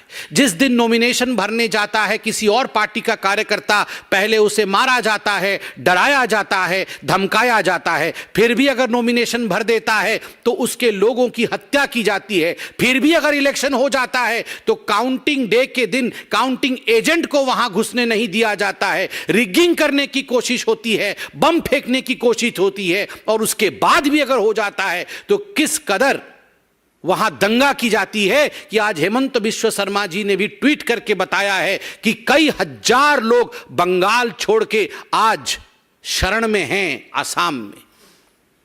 यह लोकतंत्र है, यह लोकतंत्र है ममता दी। ममता जी आपको उत्तर देना होगा, क्या यह लोकतंत्र है कि एक राज्य के लोग चुनावी गणना के दिन राज्य छोड़ करके दूसरे राज्य में वो शरण लेते हैं? और यह पहली बार नहीं हो रहा है, असेंबली के चुनाव में भी ठीक इसी प्रकार हुआ था। बांग्लार गणतंत्र रक्त स्नात, एखाने वोट होले मानुषेर प्राण चले जाए, एखाने नियम कानूनेर कोनो बलाय नेই। मुख्यमंत्री निर्मम बंदोपाध्याय ও তার পরিষদদার সরকারি আইনকে ক্ষমতা টিকে থাকার মেশিনারি বানাইছেন। আমি এই ব্যবস্থার তীব্র নিন্দা করি। भारतीय जनता पार्टी इस पूरे व्यवस्था की जिस प्रकार से हिंसा हो रही है, जिस प्रकार से लोकतंत्र की हत्या हो रही है, उसकी तीव्र निंदा करती है। धन्यवाद। कोई प्रश्न हो तो अवश्य पूछें। सर, मेरा सवाल है कि विधानसभा चुनाव के पहले से लगातार वहां हिंसा जारी है। मेरे हिसाब से कभी हिंसा वहां थमी नहीं। संविधान इस देश में उसके The BJP press conference just getting over. Sambit Patra there speaking on what's happening in West Bengal on counting day. Remember that it's counting day, but bombs hurled. Bharatiya Janata party ने एक कमेटी बनाई है, 4 दलीय कमेटी है, और ये committee वहां पर हिंसा को पढ़ने, उसके विषय में जानने के लिए, उसके विषय को स्थापित करने के लिए गई है।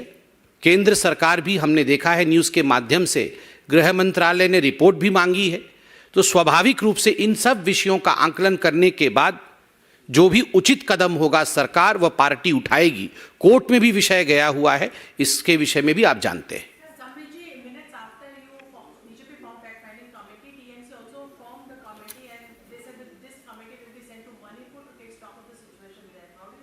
So the answer of the Bengal government is whataboutery. वहां भी हुआ है तो यहां भी होगा, क्या ये उत्तर है?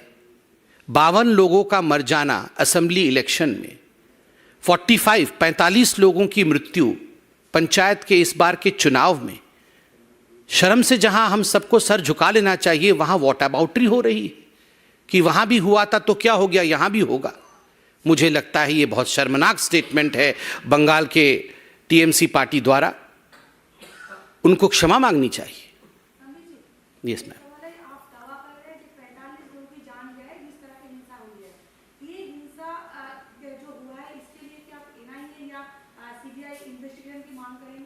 देखिए, मैं दावा नहीं कर रहा हूं कि 45 लोगों की हत्या हुई है। आज सारे अखबारों में 42+3 ये संख्या छपी है, और मैं मीडिया पे संपूर्ण विश्वास करता हूं कि जिस दिन से चुनाव घोषित हुए हैं आज तक 45 लोगों की जान गई है। मीडिया ने बहुत ही जिम्मेदारी के साथ छापा होगा, आंकड़ों के साथ छापा होगा। और जहां तक एनआईए एवं सीबीआई के जांच का विषय है, स्वाभाविक रूप से इसमें कोई दो मत नहीं है कि हमारी होम मिनिस्ट्री हो और बाकी जो पार्टियां हैं, सभी ने अपने डिमांड्स को रखा है। तथ्य के आधार पर इस विषय पर पार्टियां भी और सरकार भी आगे बढ़ेगी। सर, एक प्रश्न है, इंटरनेशनल प्रश्न है। पाकिस्तान से एक लड़की आई यहाँ इंडिया में और उसकी शादी कराई जा रही है, नोएडा में रह रही है, सीमा हैदर नाम की। अब वहाँ पे डाकू धमकी दे रहे हैं कि अगर भारत सरकार उसको वापस नहीं करती है तो हम पाकिस्तान में रहने वाले सभी हिंदुओं को प्रताड़ित करेंगे और मंदिरों पर हमला करेंगे। देखिए, मैंने इस न्यूज़ में इससे अनभिज्ञ हूँ अभी। मुझे लगता है पूरी जानकारी के बाद ही मुझे इस पे कमेंट करना चाहिए।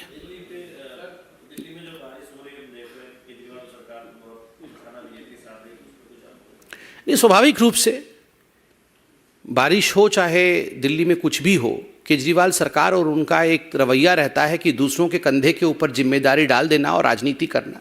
मुझे लगता है आज पूरे देश में जिस प्रकार से बारिश का प्रकोप है, हम टीवी के माध्यम से और बाकी माध्यमों से देख रहे हैं, ये संवेदनशील विषय है। लोगों के घर बह जाने, लोगों का जान चला जाना, ये राजनीति का विषय कदाचित नहीं है। सभी सरकारें, चाहे किसी भी पार्टी की हो, एकजुट होकर इस पर काम करना चाहिए। जिस प्रकार की ओछी राजनीति मैं देख रहा हूँ, ट्विटर के माध्यम से भी कुछ लोग दोषारोपण करने का काम दिल्ली में बैठ के कर रहे हैं। मुझे लगता है कि जब चुनाव लड़ते हैं और कहते हैं कि जिम्मेदारी मेरी है, जब एडवर्टाइजमेंट पे करोड़ों खर्च करते हैं, तो जिम्मेदारी लेने पर भी तनिक सी जमीर खर्च करनी चाहिए। थोड़ा सा करोड़ों खर्च जब एडवर्टाइजमेंट में है तो थोड़ा सा खर्च जमीर पे भी होना चाहिए।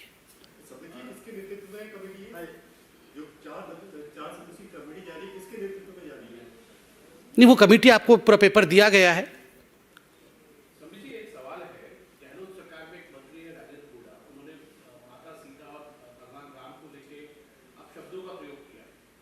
देखिए, बड़ा दुखद विषय है जिस प्रकार के शब्दों का प्रयोग राजेंद्र जी, जो कि मंत्री हैं गहलोत जी की सरकार में राजस्थान में, उन्होंने मां सीता के लिए और भगवान राम के लिए किया है, ये अपने आप में बहुत चिंताजनक विषय है। मैं तो उन शब्दों का दोबारा यहाँ प्रयोग नहीं कर सकता हूँ, बहुत ही निंदनीय शब्द है। मगर ये कांग्रेस के लिए कोई नई बात नहीं है।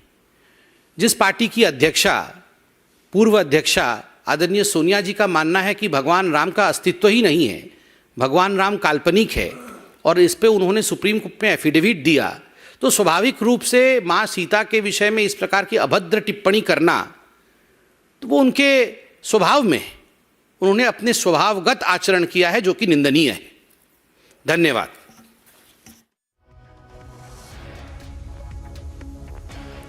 All right, viewers. So right over there, Sambit Patra making some points on the day of counting, where we are seeing bombing, ruckus, assault, lathi charge. Visuals of that on your screen on the day of counting for the Panchayat polls which took place. And the BJP is saying that history shows that murder and violence is not unfamiliar to the state of West Bengal during election time. And we're also seeing that even central forces have been blocked by Bengal government. So that's the allegation coming in from the BJP as well.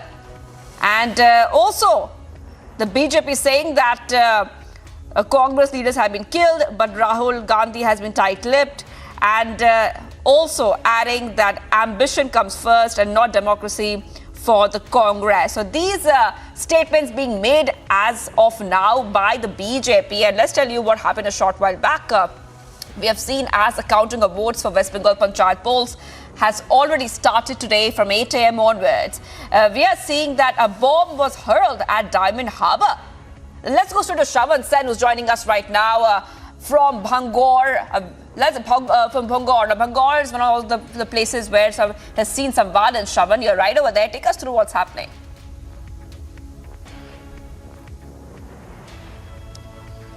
Well, in fact, before I give you the entire picture of how it looks like as far as the results of the Panchayat polls are concerned in the state of West Bengal, in fact, let me just describe what's really happening from where we are broadcasting right now. This happens to be one of the most sensitive areas where the polling has actually taken place. Because if you remember, back on 15th of June, widespread violence actually took place on the very street from where we are broadcasting right now. What you see behind me is the counting center.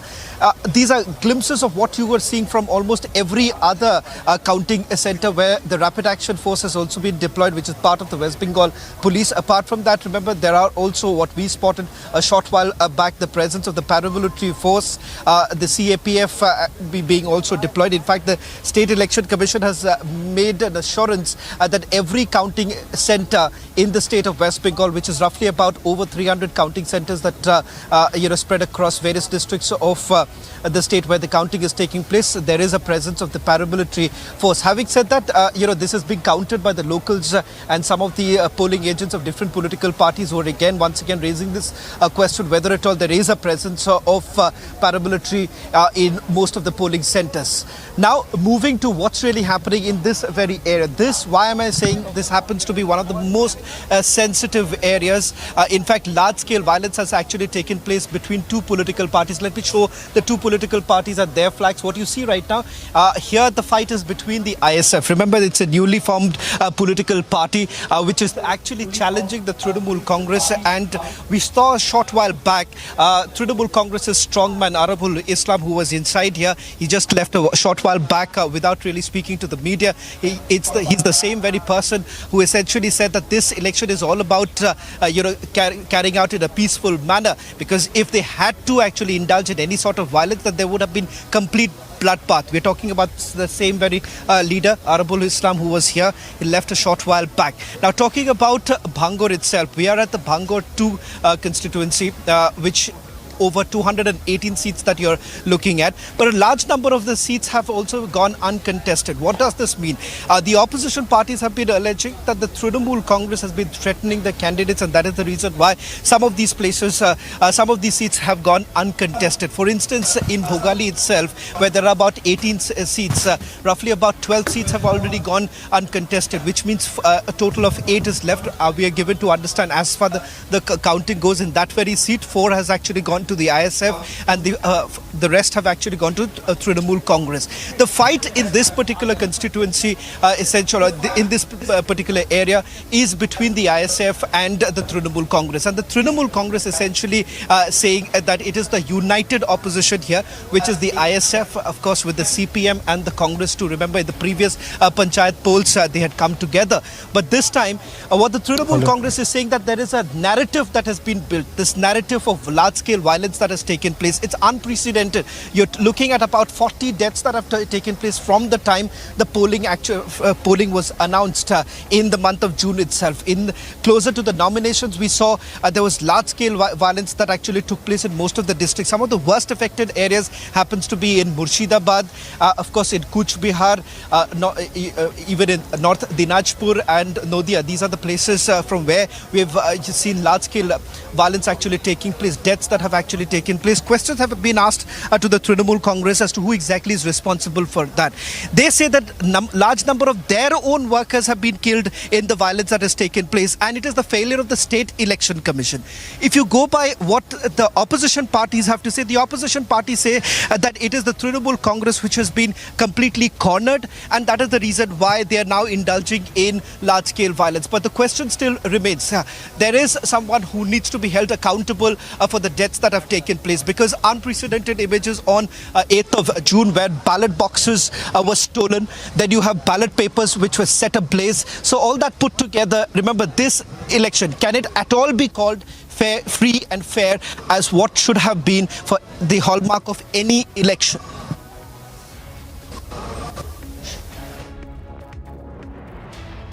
Shawan, but since you're there on the ground, please tell us whether when you interact with people, are they really unhappy with the government there, with the establishment? You know, I'm not saying just the government, but all institutions of democracy, including the State Election Commission, including the police, including the central forces, for not having clamped down on these hooligans, vandals, gundas, goons from whichever party they belong to.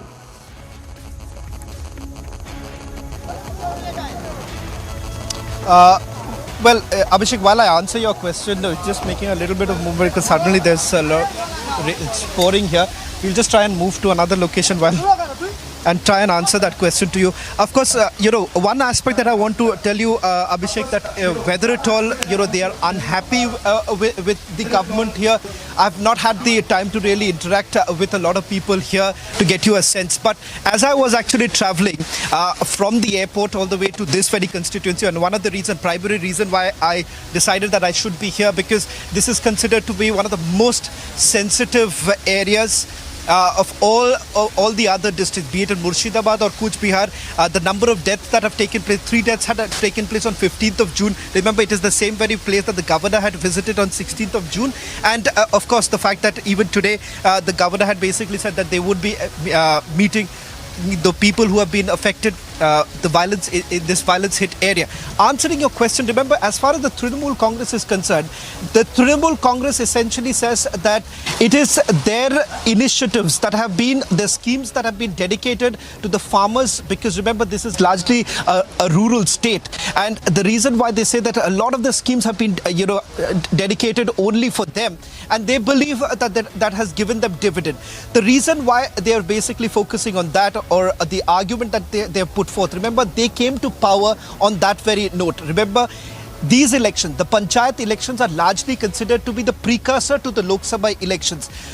The very fact that back in 2008, when the first time Trinamool Congress had the upper hand in the Panchayat polls, it was only after that the dominance of the left was brought down, and thereafter, of course, the assembly elections that took place and the Lok Sabha elections that took place, Trinamool Congress had the edge. So that is the reason why they say that this is the precursor to the Lok Sabha elections, and they say that their schemes have done pretty well. But the reason why you're looking at a place like this, where there has been a considerable incidents, the reason essentially being, remember, is that a political party like that of ISF is turning out to become a bigger challenge for the Trinamool Congress, because remember, it's a Muslim-dominated area, and the ISF seems to be gaining much more momentum than the Trinamool Congress here.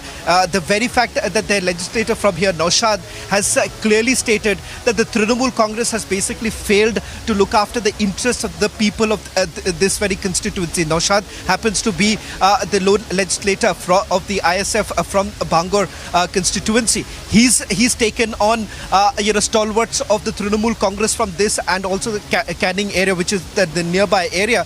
So clearly, the reason why the Trinamool Congress also finds themselves in a spot is because of the aggressive campaigning that has been done by a newly floated party like that of the ISF. Yeah, but Shravan, we'll continue to have this conversation. It's not just about one political party or the other. It's about the manner in which political violence sort of has got institutionalized in Bengal over the last few years. We'll come to discuss that, Shravan. Take shelter from the rain that's there. We'll just sort it out, and we're back after a short break.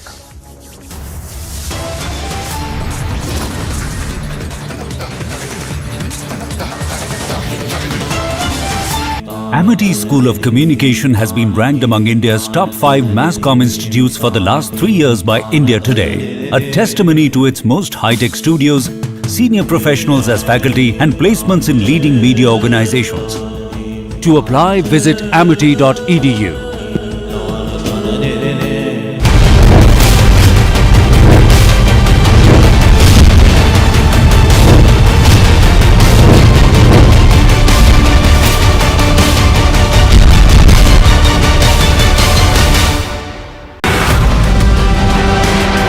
आप कह रहे हैं Sharad Pawar double game खेलते हैं। खेला है। पवार साहब हमारे साथ थोड़ी चुनकर आए थे, उन्होंने हमारा उपयोग किया, स्ट्रेटेजी की, और एक प्रकार से हम लोगों को मिसलीड करके वो निकल गए। डबल प्लेइंग जिसको कह सकते हैं। ही गोष्ट खरी आहे, त्यांनी अनेक गोष्टीची चर्चा केली, ही गोष्ट खरी आहे, पण त्यांनी स्वतःच सांगितलंय का की या संबंधीचं धोरण मी बदललं 2 दिवसांचे 2 दिवसांनी मी धोरण बदललं. 2019 सालं मी देवेंद्र फडणवीस सगळी चर्चा झाली, 5 बैठका झाल्या आणि मला देवेंद्रला सांगितलं कुठं बोलायचं नाही. आता मला सांगा, नेत्यांनी सांगितल्यावर मी कसा कुठं बोलेन?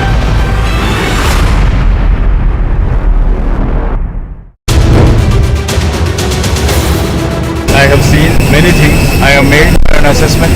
I will state it at the right time, in the right manner. I came here for a simple purpose. As a student, I have heard Tamasoma Jyotirgamay. Somebody told me it's the same as there is light at the end of the tunnel. As a humble student, I wanted to ask my learned professors what it is.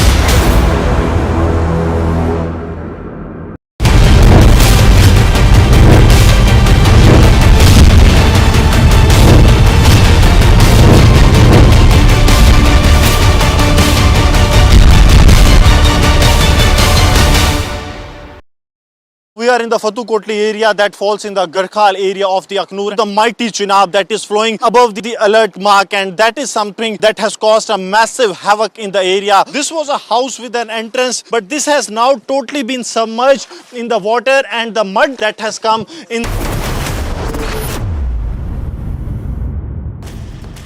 Motorola, India's best 5G smartphone brand.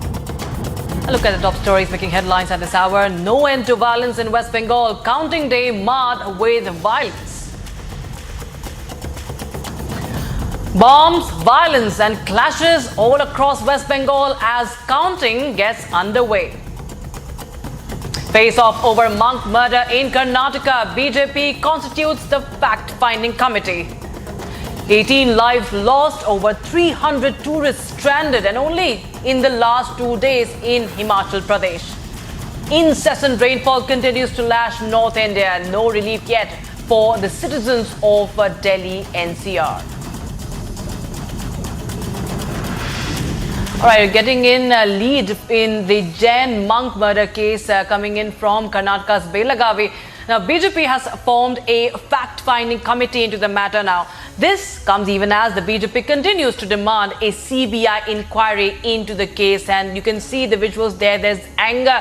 There is an uproar over the murder of a Jain monk in Karnataka's Belagavi. There is a political face-off also what we are witnessing right now, right after Jain monk's murder. BJP, the opposition party in Karnataka, has formed a fact-finding committee. A Jain monk, remember, has been murdered, accused.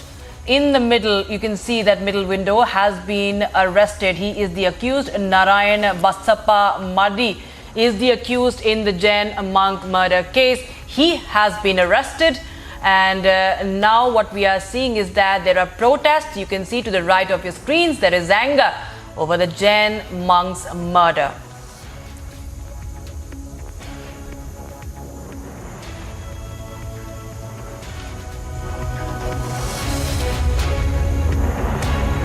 All right, we're getting Prajwal Prasad, my colleague, on the phone line for more. Prajwal, what is the latest you're getting in? Jain monk has been murdered, and now we see the BJP is demanding a CBI inquiry into the matter. Now, we have seen the sort of ruckus that has broken out in Karnataka in terms of the Jain monk murder, where it is now being learnt that the BJP has again gone ahead and questioned the government and demanded that a CBI inquiry should be ordered into this particular probe. And meanwhile, the Home Minister G. Parmeshwara has stated that it is not required at all. And therefore, the BJP has now formed a team as a fact-finding committee to go and meet the junior seer of the ashram as well, and also to find out the exact reason of the murder, which is according to the FIR copy which Republic has gone ahead and accessed. It has mainly been mentioned that because of a financial dispute, there was a small misunderstanding between the monk and the accused number one, Narayan Mali, and therefore the monk had given a sum of 6 lakh rupees to Narayan Mali a few months ago from the charitable trust, but Narayan Mali had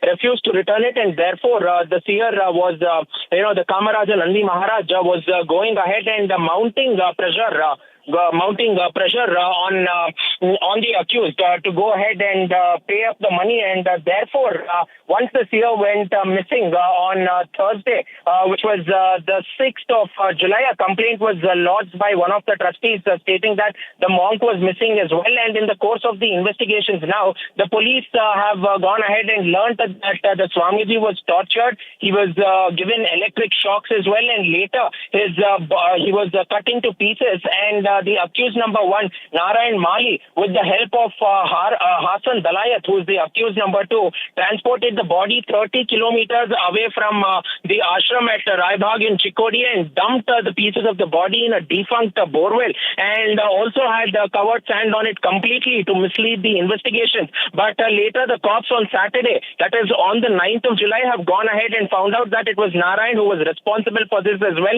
and they have seen the sort of financial transaction which had taken place between the seer and the accused number one as well, and therefore they had apprehended him, and the court had in fact sent them to judicial custody. But today now the Belgavi cops have again sought police custody of this, and had presented both the accused in front of the court.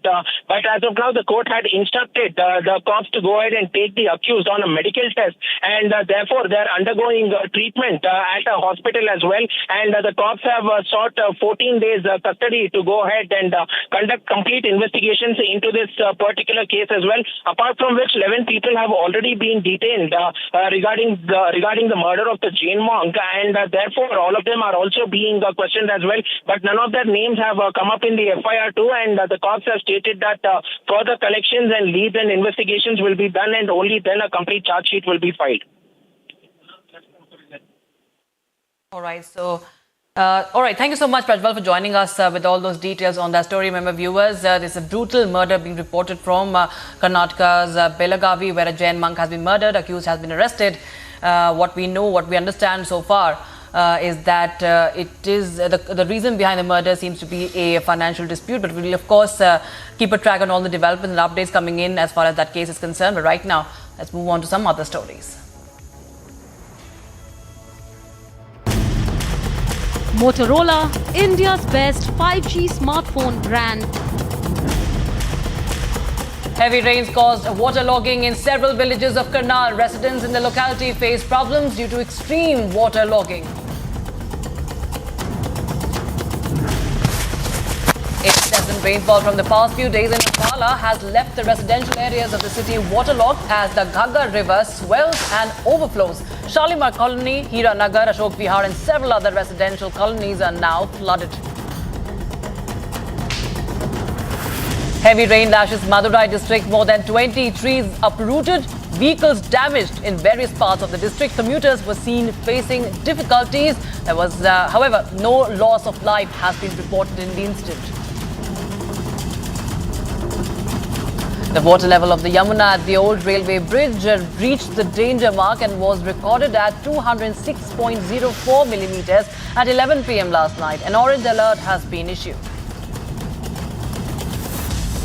A truck engulfed in the Beas River, Himachal River, that experienced heavy flow as rainfall continues to lash Himachal Pradesh.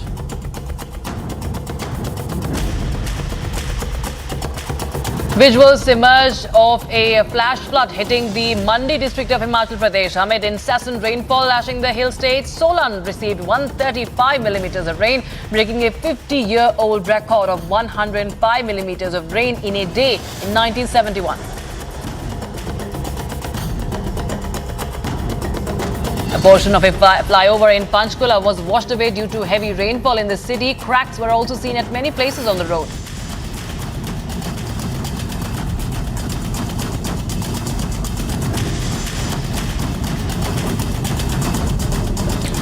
The prices of tomatoes, a staple of Indian cooking, have soared by more than 400% in recent weeks as the country has been gripped by a nationwide shortage. Here's a detailed report from my colleague Ashwin from Calicut.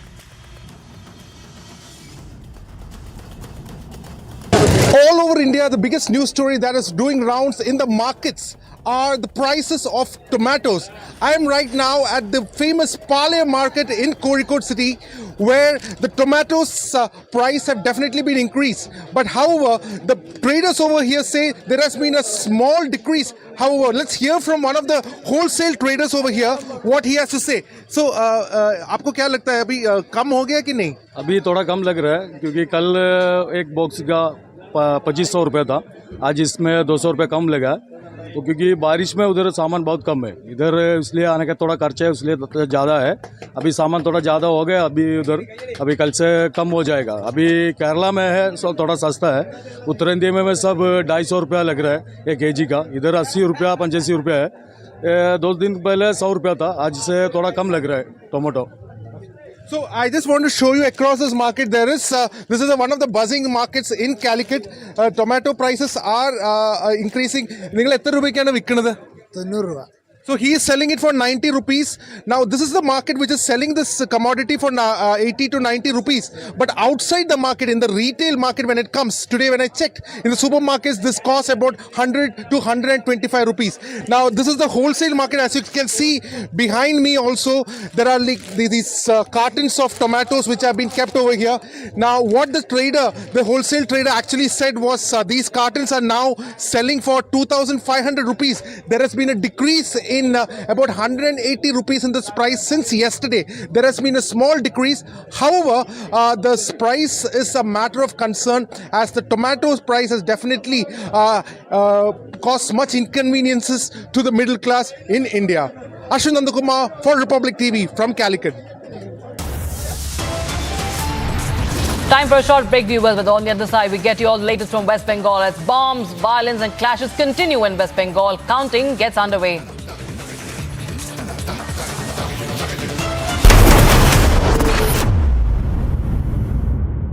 Amity School of Communication has been ranked among India's top 5 mass comm institutes for the last 3 years by India Today, a testimony to its most high-tech studios, senior professionals as faculty and placements in leading media organizations. To apply, visit amity.edu.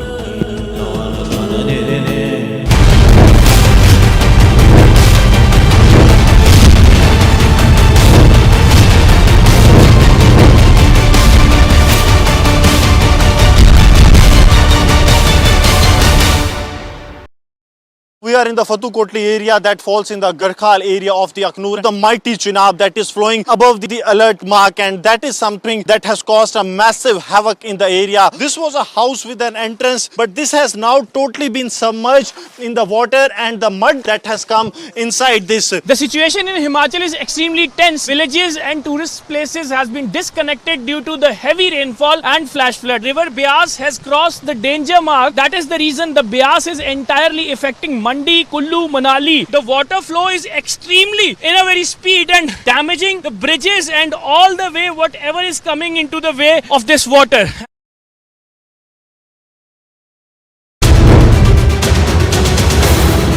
I have seen many things. I have made an assessment. I will state it at the right time, in the right manner. I came here for a simple purpose. As a student, I have heard Tamasoma Jyotirgamam. Somebody told me it's the same as there is light at the end of the tunnel. As a humble student, I wanted to ask my learned professors what it means. We are in the Fatukotli area that falls in the Garkhal area of the Akhnur. The mighty Chenab that is flowing above the alert mark, and that is something that has caused a massive havoc in the area. This was a house with an entrance, but this has now totally been submerged in the water and the mud that has come inside this. The situation in Himachal is extremely tense. Villages and tourist places has been disconnected due to the heavy rainfall and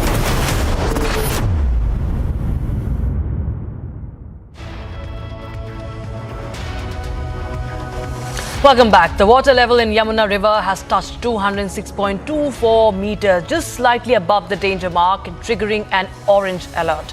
With the Yamuna water rising, people residing on the floodplains and along the banks in the national capital have been asked to move to a higher ground. And Public TV is getting you all the latest from the ground.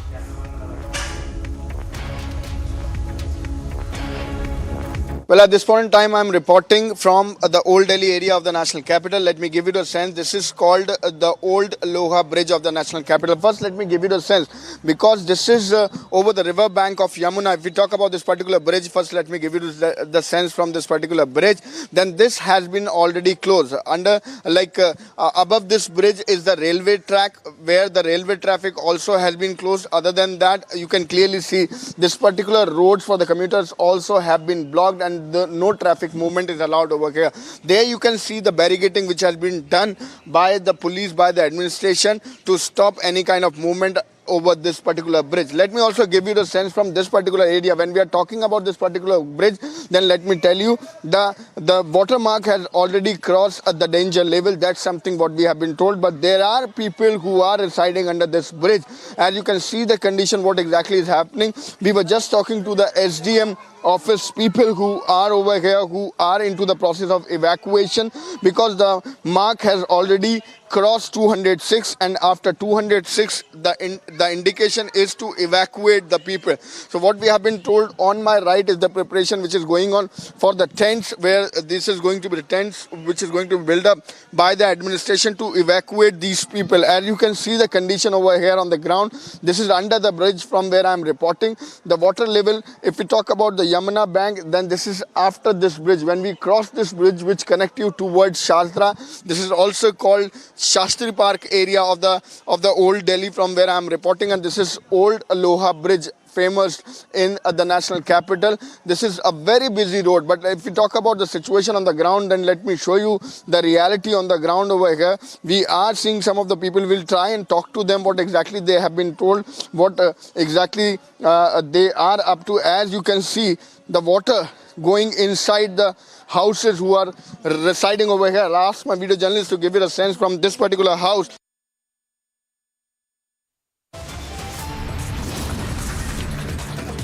All right, time for a short break. On the other side, we get to you all the latest from Bengal as violence continues even on the counting day.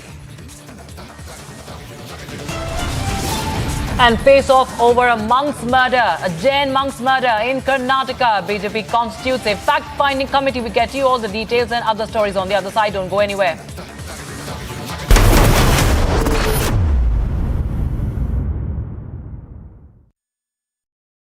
We are in the Fatukotli area that falls in the Garkhal area of the Akhnur. The mighty Chenab that is flowing above the alert mark, and that is something that has caused a massive havoc in the area. This was a house with an entrance, but this has now totally been submerged in the water and the mud that has come inside this. The situation in Himachal is extremely tense. Villages and tourist places has been disconnected due to the heavy rainfall and flash flood. River Beas has crossed the danger mark. That is the reason the Beas is entirely affecting Mandi, Kullu, Manali. The water flow is extremely in a very speed and damaging the bridges and all the way whatever is coming into the way of this water.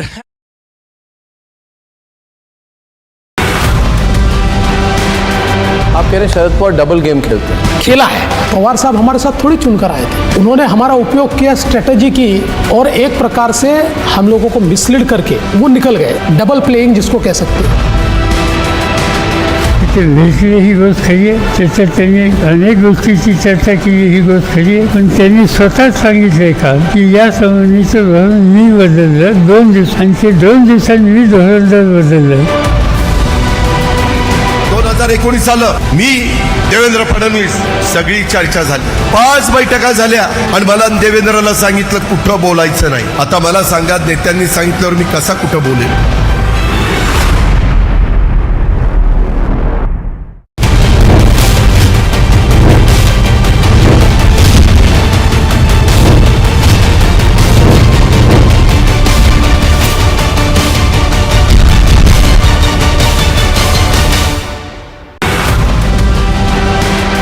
आप कह रहे हैं Sharad Pawar double game खेलते हैं. खेला है.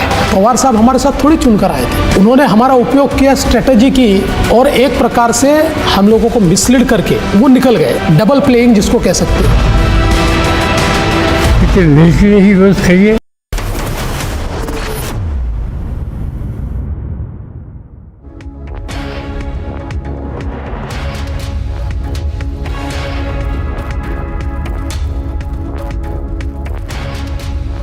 Death toll has climbed to the dozens as torrential downpours wreaked havoc on North India over the weekend. Now, as multiple rivers run dangerously in several states, including Jammu and Kashmir, Himachal Pradesh and Uttarakhand, continue to reel in the ongoing catastrophe.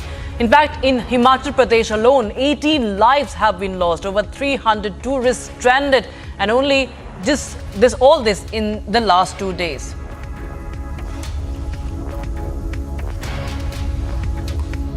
From past 3 days, Himachal Pradesh is witnessing the disasters just because the rivers has been overflown and even the rainfall was continued till yesterday night. And in fact, today the rainfall is down, the weather is bit clear, but the damage is quite visible. We are reporting from village Bhuli in Mandi, which is one of the most affected area in Mandi, and where I can show you, just because we have reached to the ground where the damage has been happened, and you can see that this house was completely submerged into water.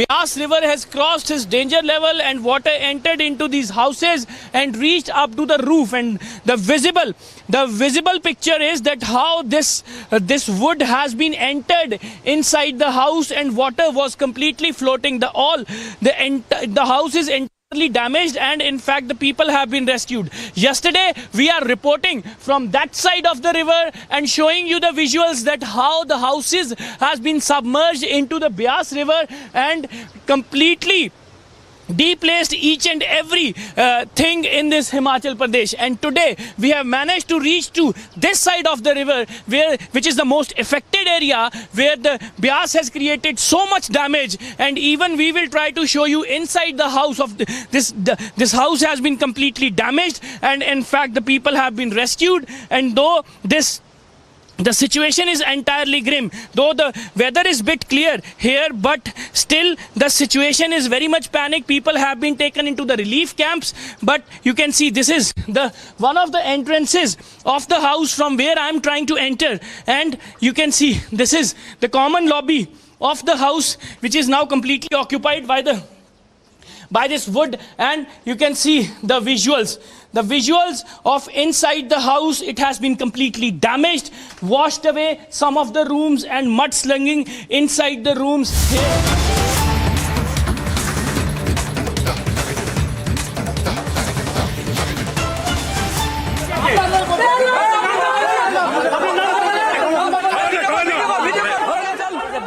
A scuffle breaking out in West Bengal's Malda.